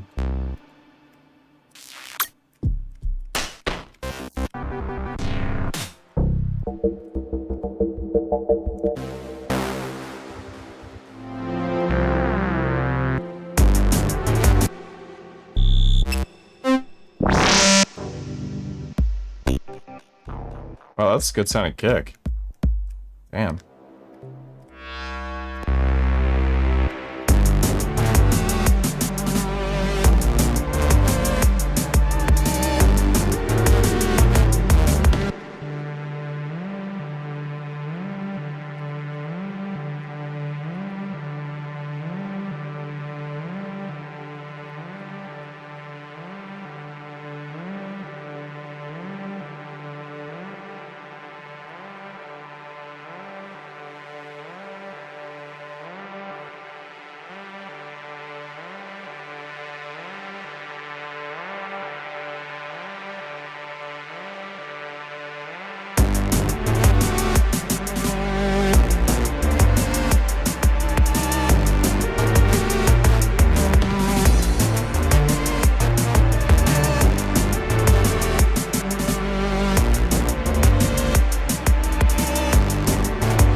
Oh, that woo! That's cool. Oh, it's emotional. Oh my god, I love it.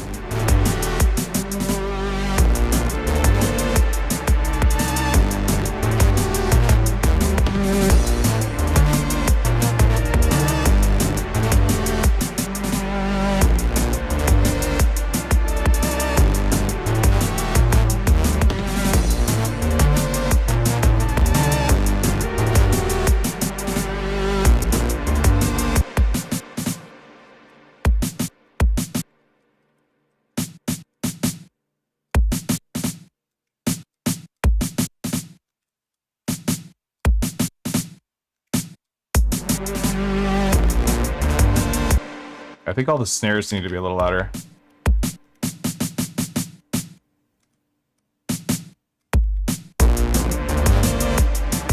Yeah. Let's do that.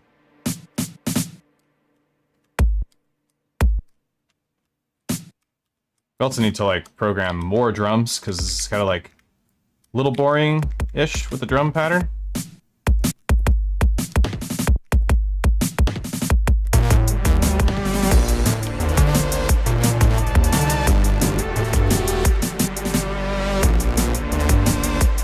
Here we go.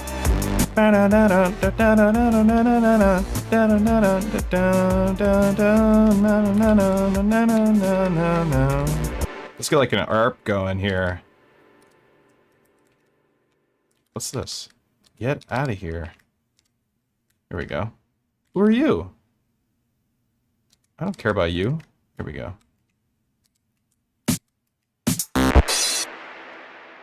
Yeah.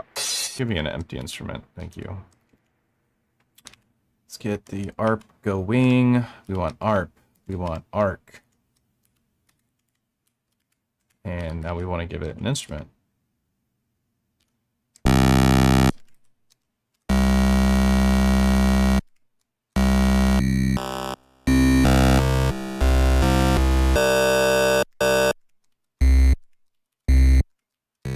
I think I just...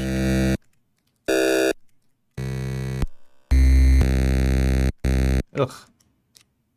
Get this thing out of here.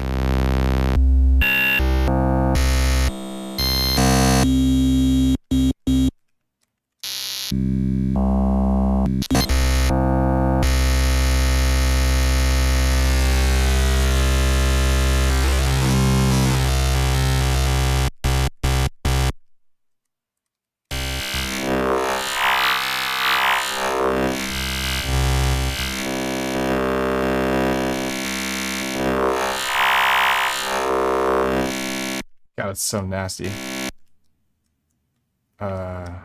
Yeah.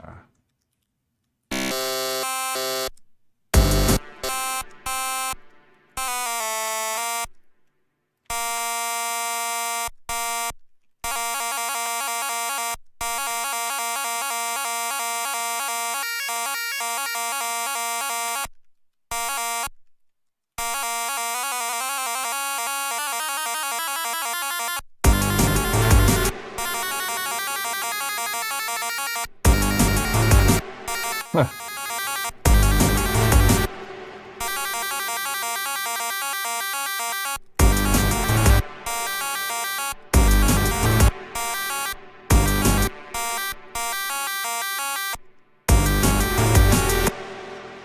But we gotta listen to the sound though.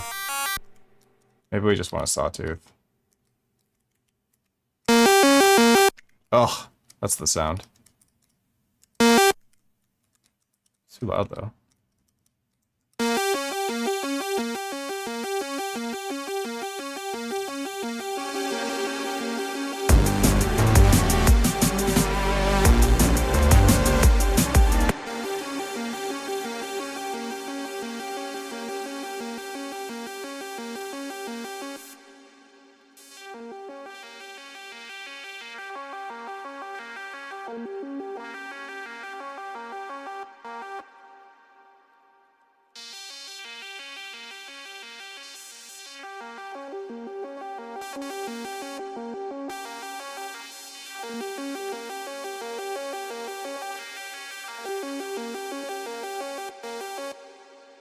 Maybe no filter?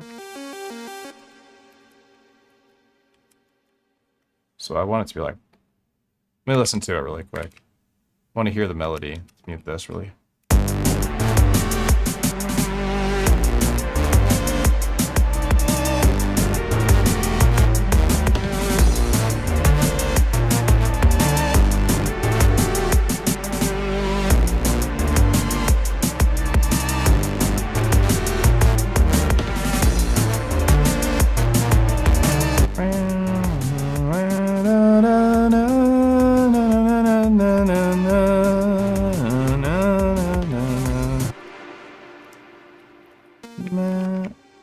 So let's turn this off for a second.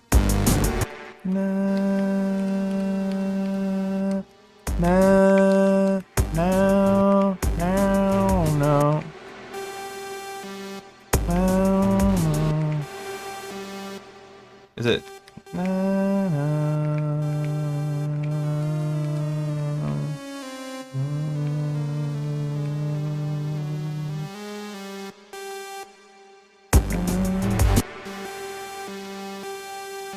Is it? Am I going to octave?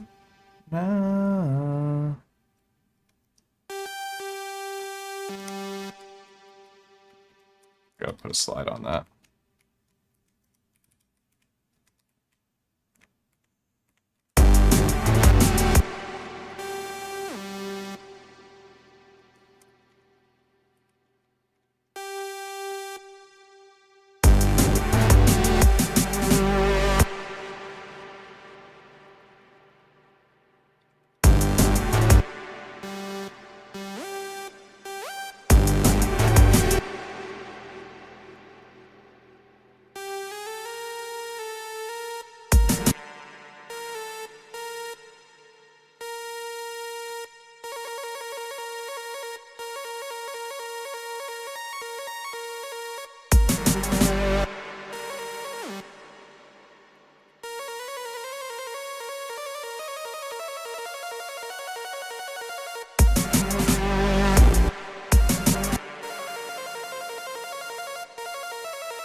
Maybe we just stick with the lead before I go into these ARPs.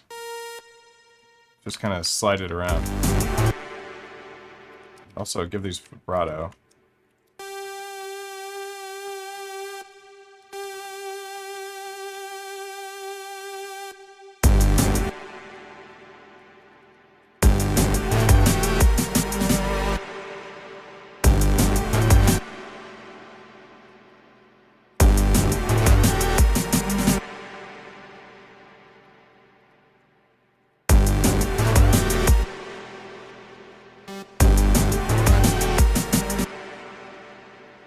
Maybe this shouldn't have anything here. Oops.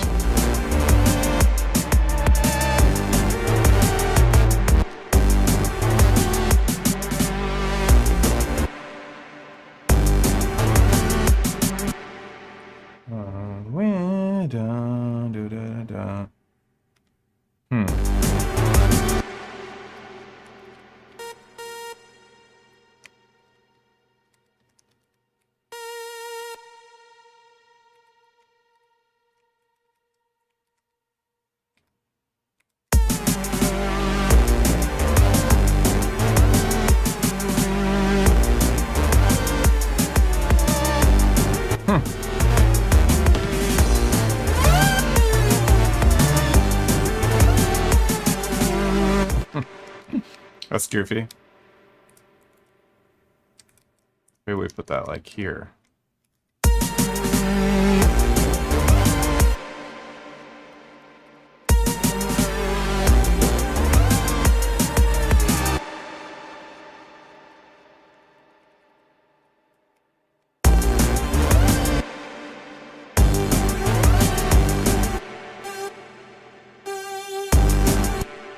Where's that bass hitting?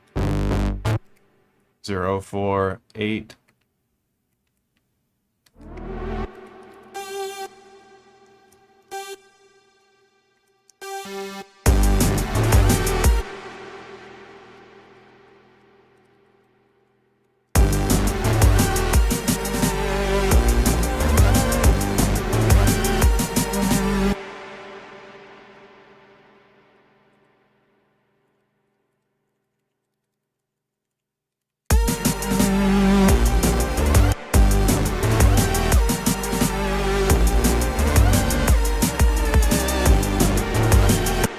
This part's gonna take a while.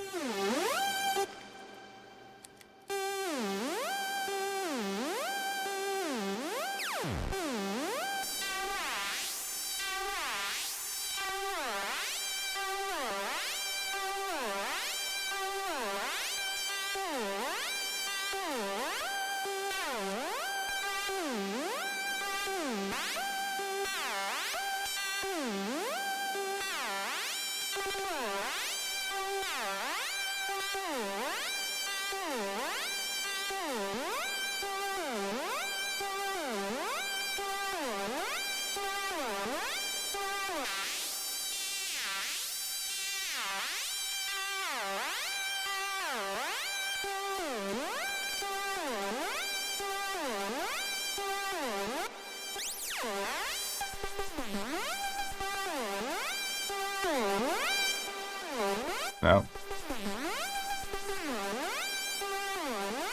No, no.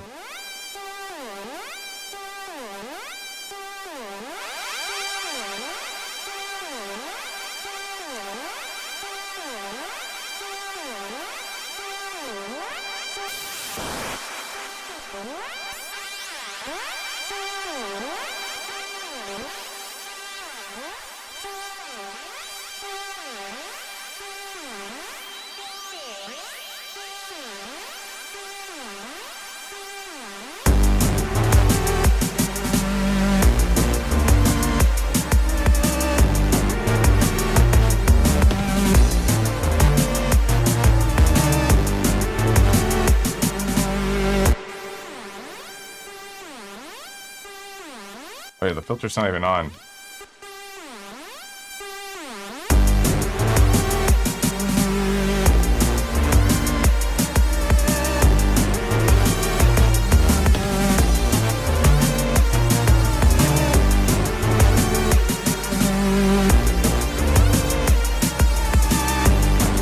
Sounds nasty.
Don't need that A sharp.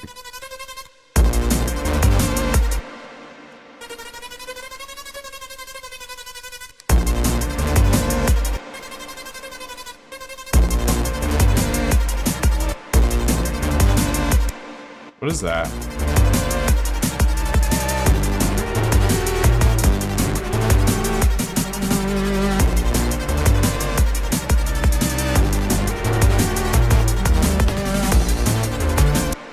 Actually, kind of works, doesn't it?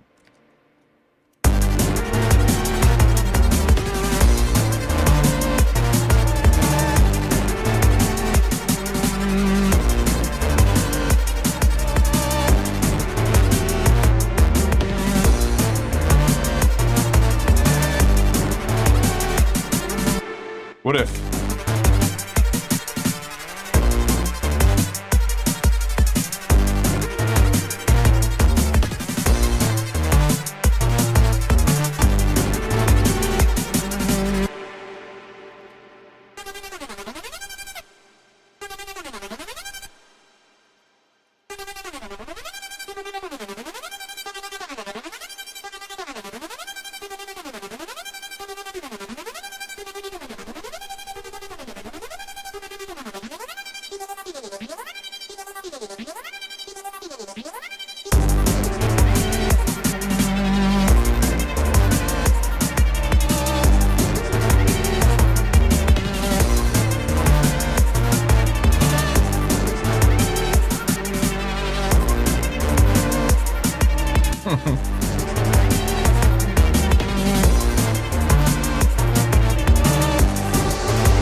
Still, my favorite part is without any of the leads. They really need to be worked on. Try not to let the pressure of people watching me dictate decisions I make.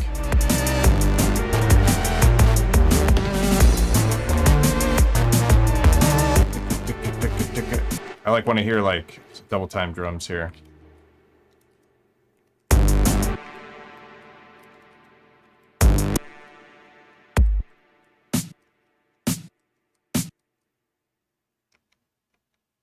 It's 5. Let's just do.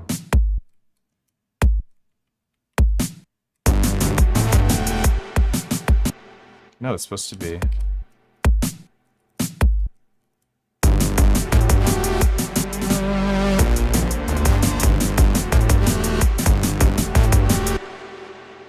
Where's that double kick coming from? Get out of here.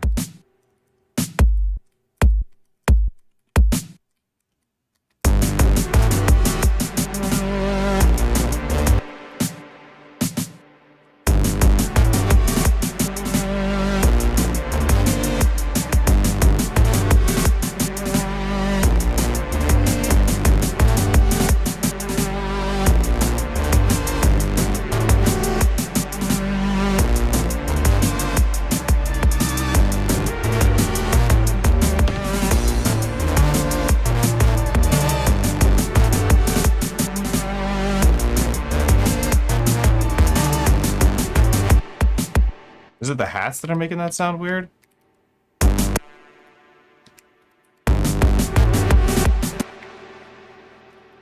Need like double kicks? Oh, that's kind of cool.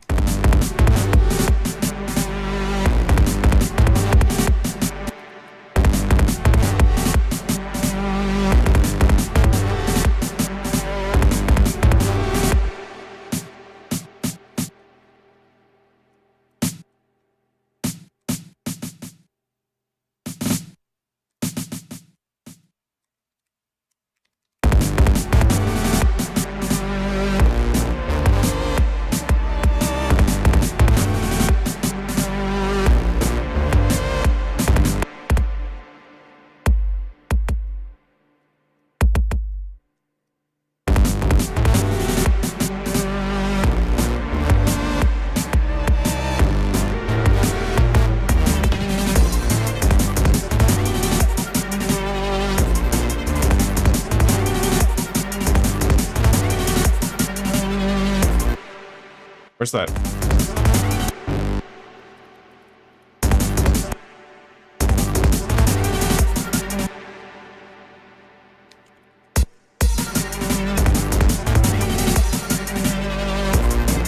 Should be another crash there.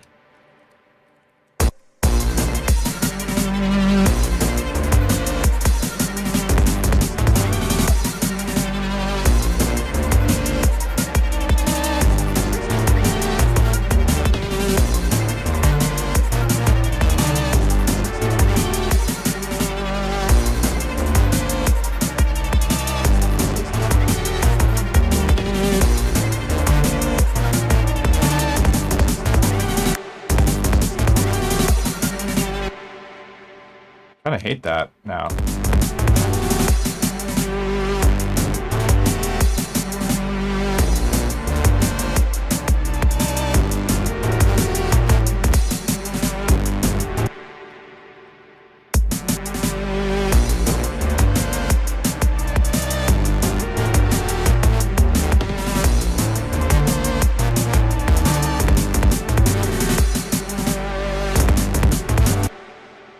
Should this be like tick tick tick tick tick tick tick?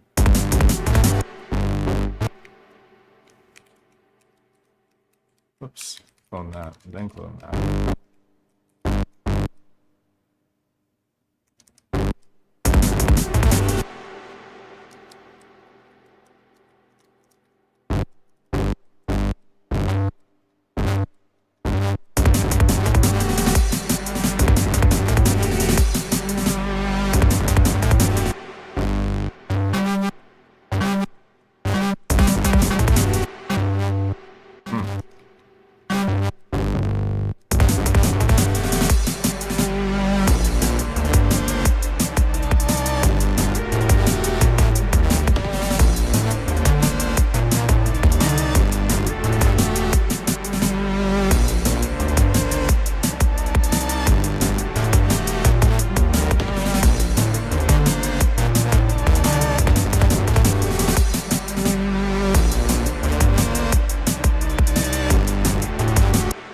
Oh, sick.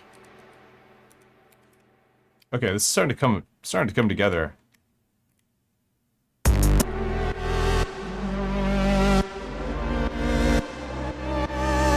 Okay, check this out. Let's see.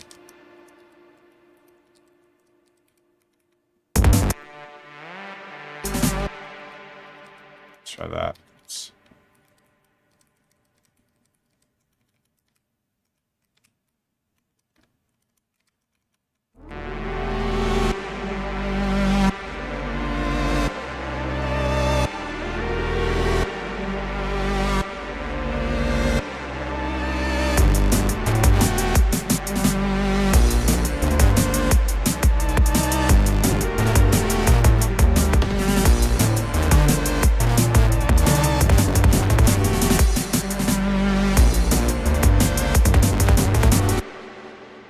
That needs to be more plucky.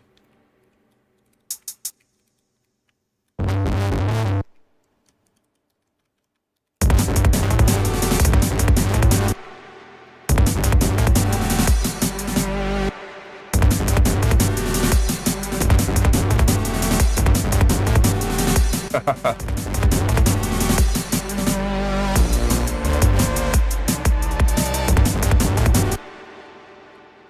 the hats go straight. Yes.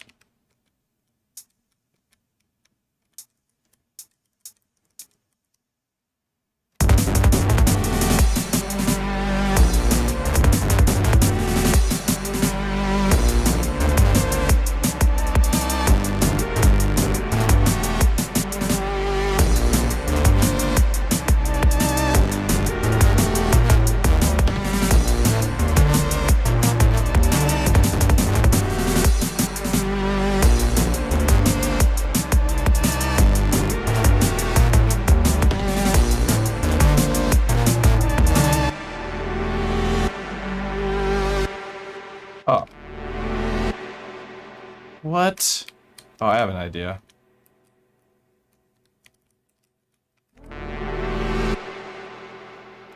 So, oh no, the idea is not that. Idea is this. Let's take this whole section, highlight.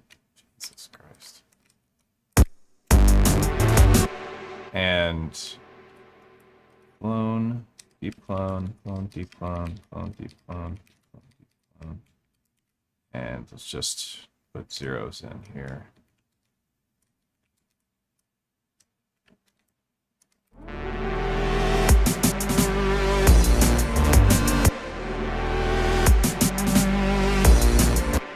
Oh, idea. Here we go.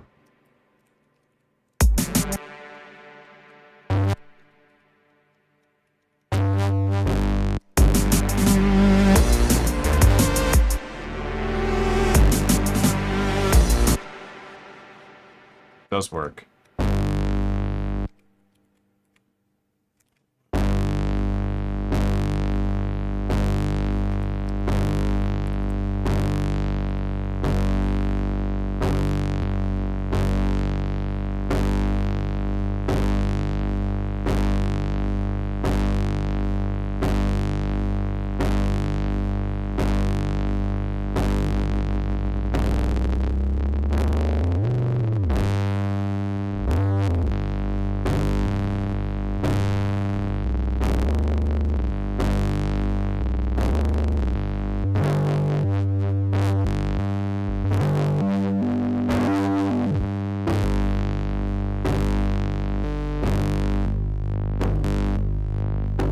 Oh, what?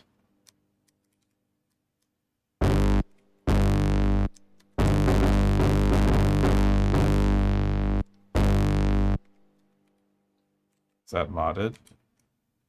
Guess we go.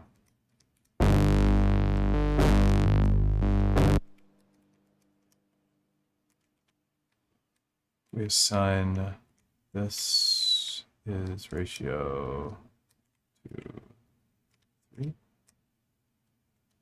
Okay.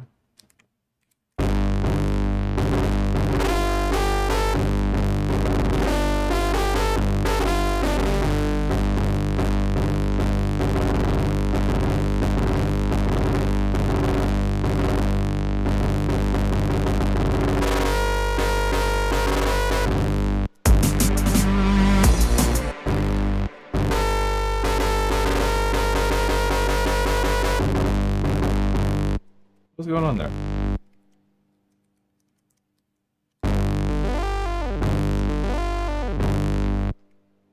I want to go negative.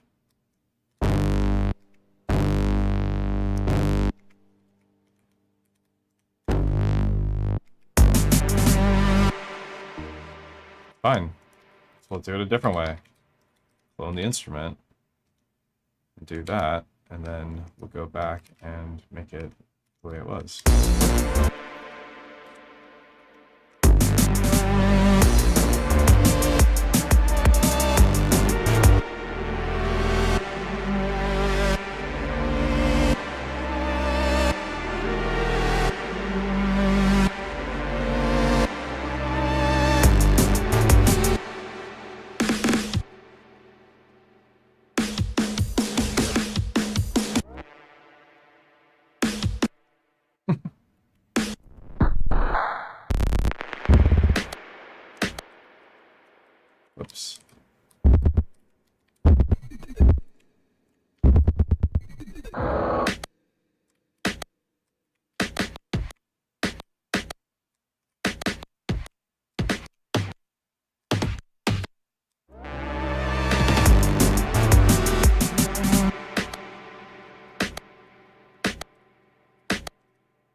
I really want.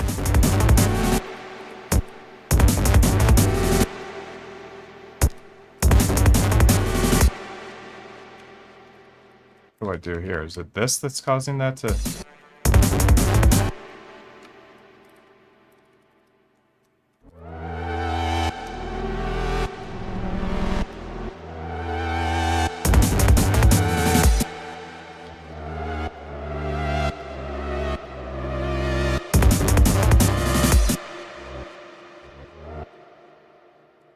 What?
Yeah.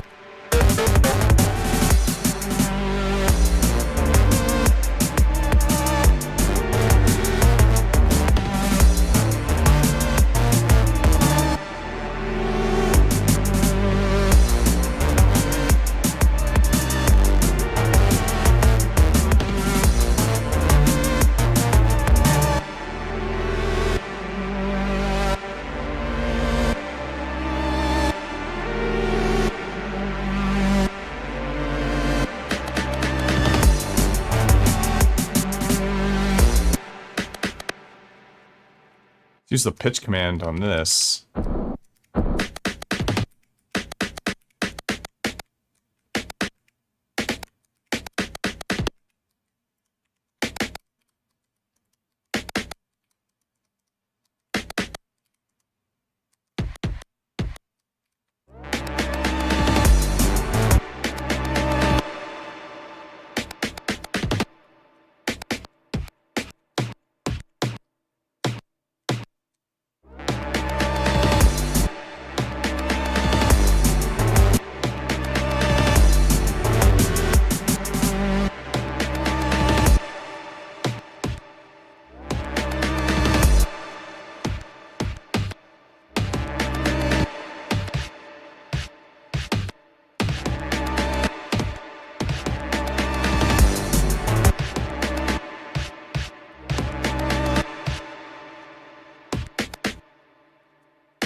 That could be cool.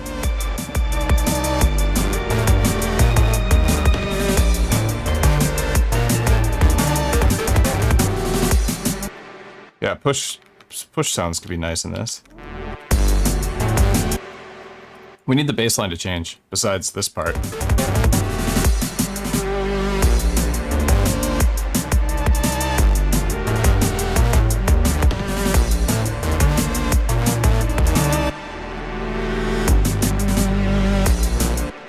So we do right here, we chant. That big fat. Maybe we go. This is already got. Maybe we go.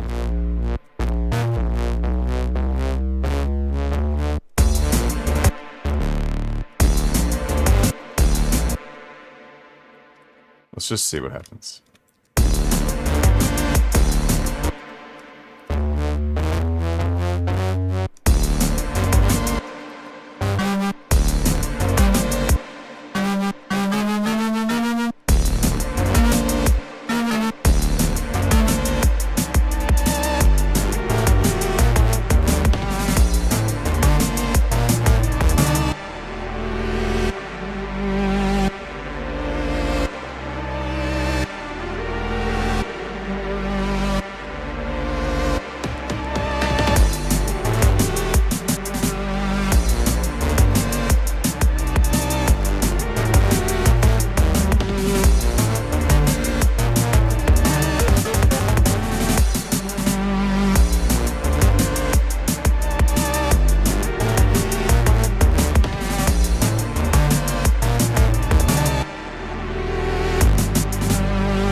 Oh. Yeah, cool.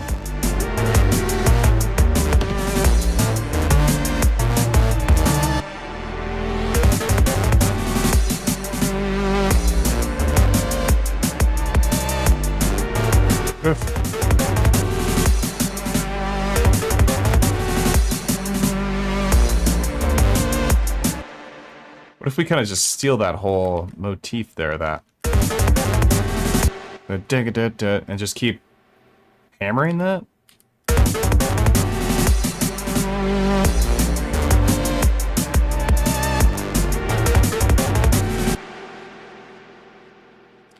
Would it sound cool if it happened twice?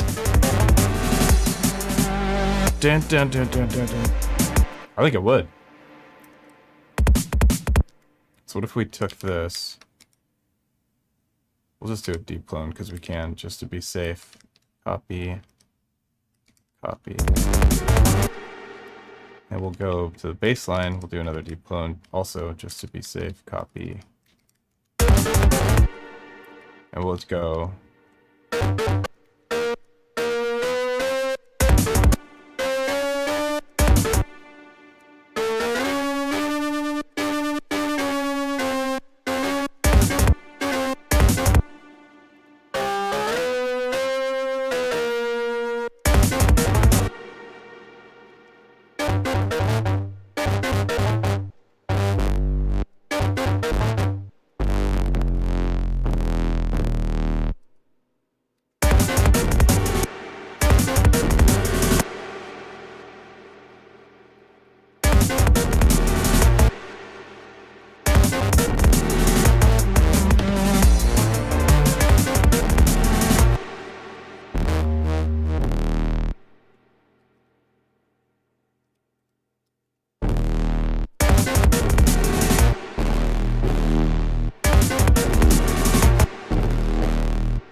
Why does it sound like it's the same riff?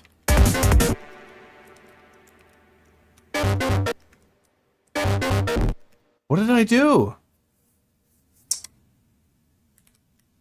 I deep cloned it, so I should be able to just go back. Who's texting me? Why do I hate... I just don't want anyone to text me. Leave me alone. Where? What phrase was it? There it is. Okay, there's the original phrase.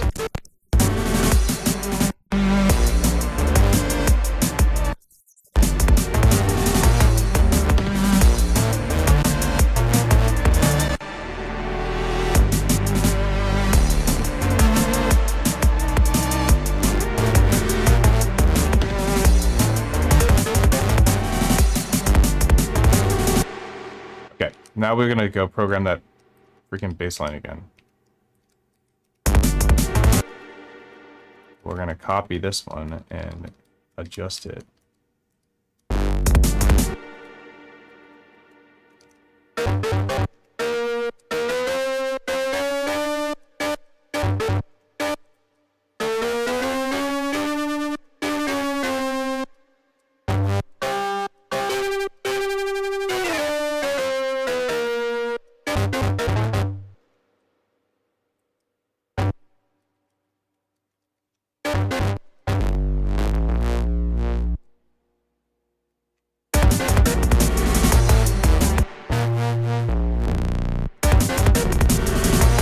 Ugh.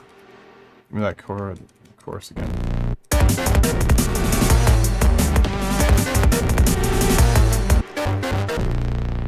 I want...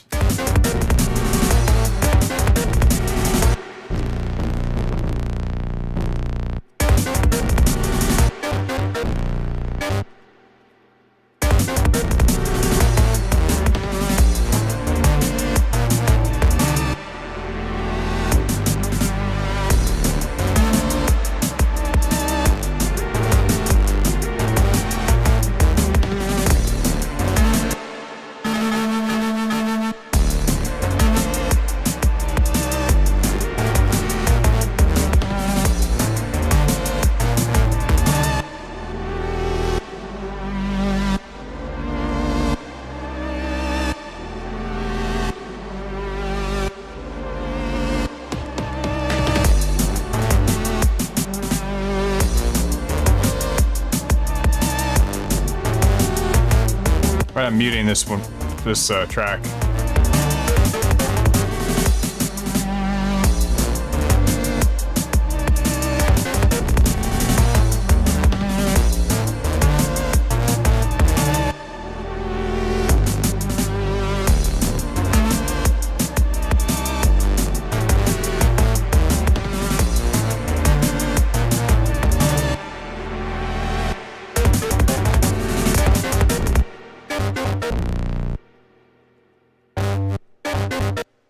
What's the line that's supposed to be there is G A G, and I want G. Is it A or?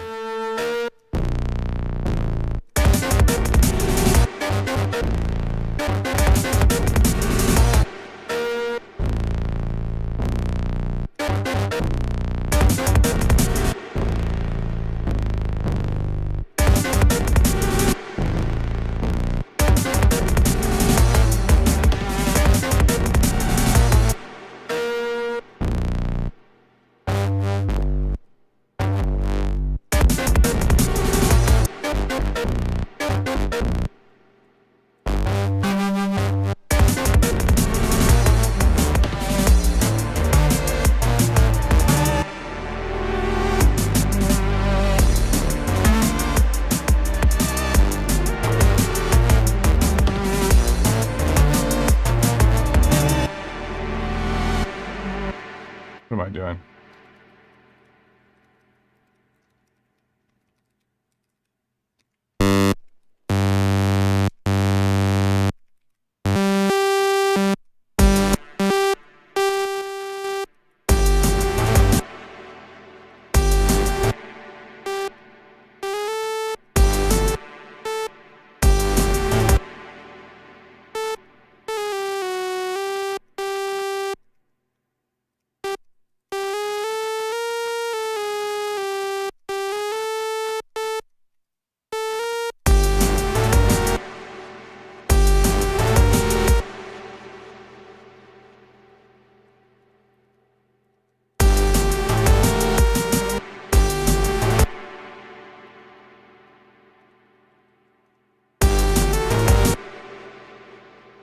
Where the hell is it?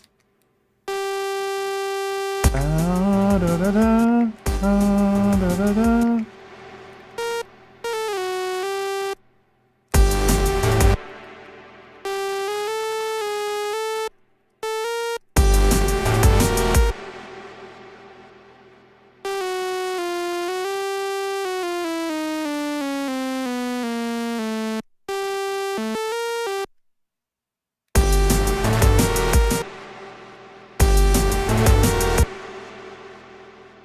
What's wrong with me?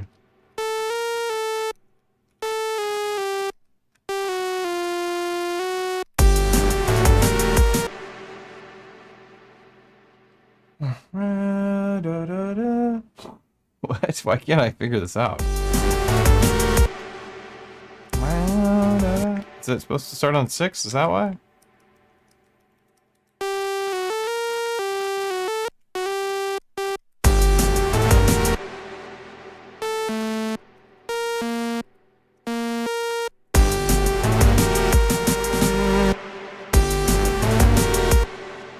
That could work.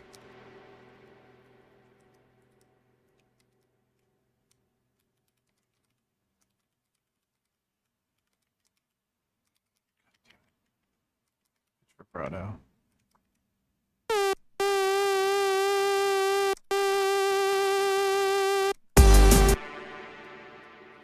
I could just put this in the table, right? Why don't I just do that? Just so I don't have to program it anymore. God damn it. Hop. Yeah, no, I don't need these anymore. Whoops.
I really need to think on this riff for a second. Let me just listen to this play through.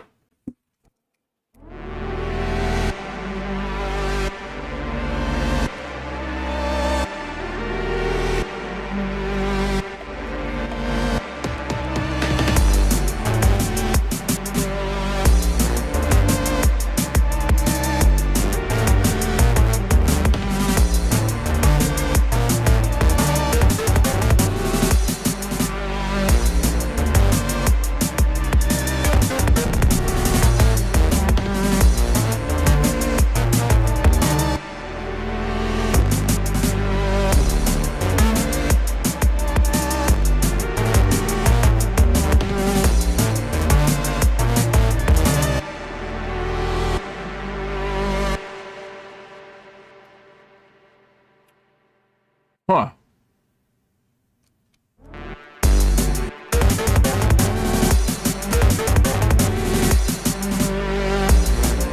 Kind of think it should go dun, dun, dun, dun, and then the next bar, but do it again. Dun, dun, dun, dun, dun, instead of having it halfway through, having it on bar 5, having it on bar 2. Or dun, dun, dun, right there.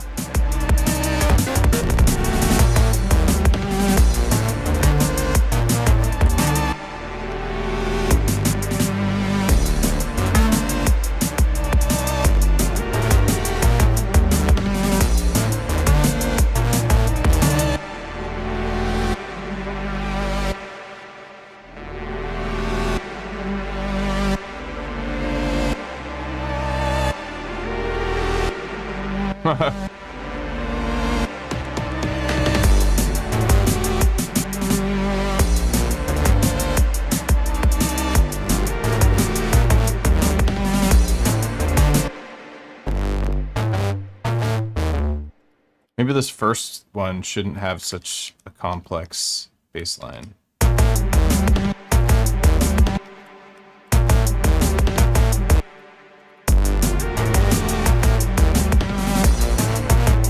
What if this was gone and a 0 was here?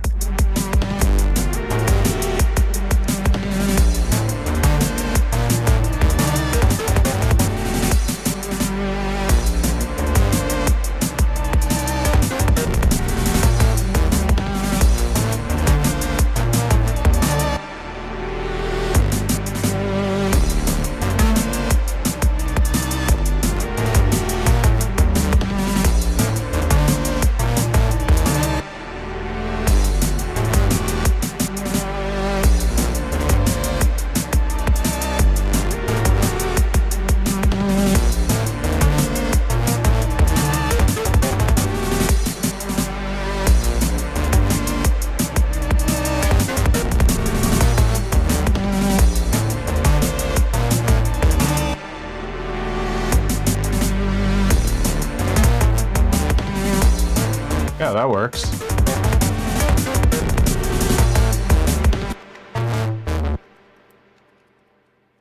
Right. This is unique. Okay.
Oh, pretty groovy.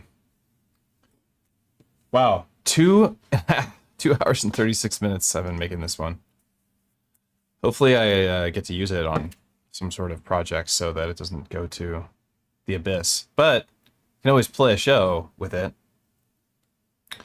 In fact, I made this template on the Octatrack just for playing shows with the M8 tracker. I can show you what I mean. Check this out. Zoom out a bit. Pull this sucker back in.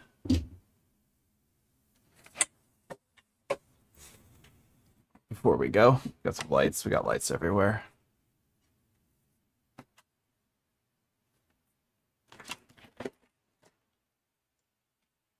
Retro kit's at.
This one's got this such a crazy...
much fun, so much fun.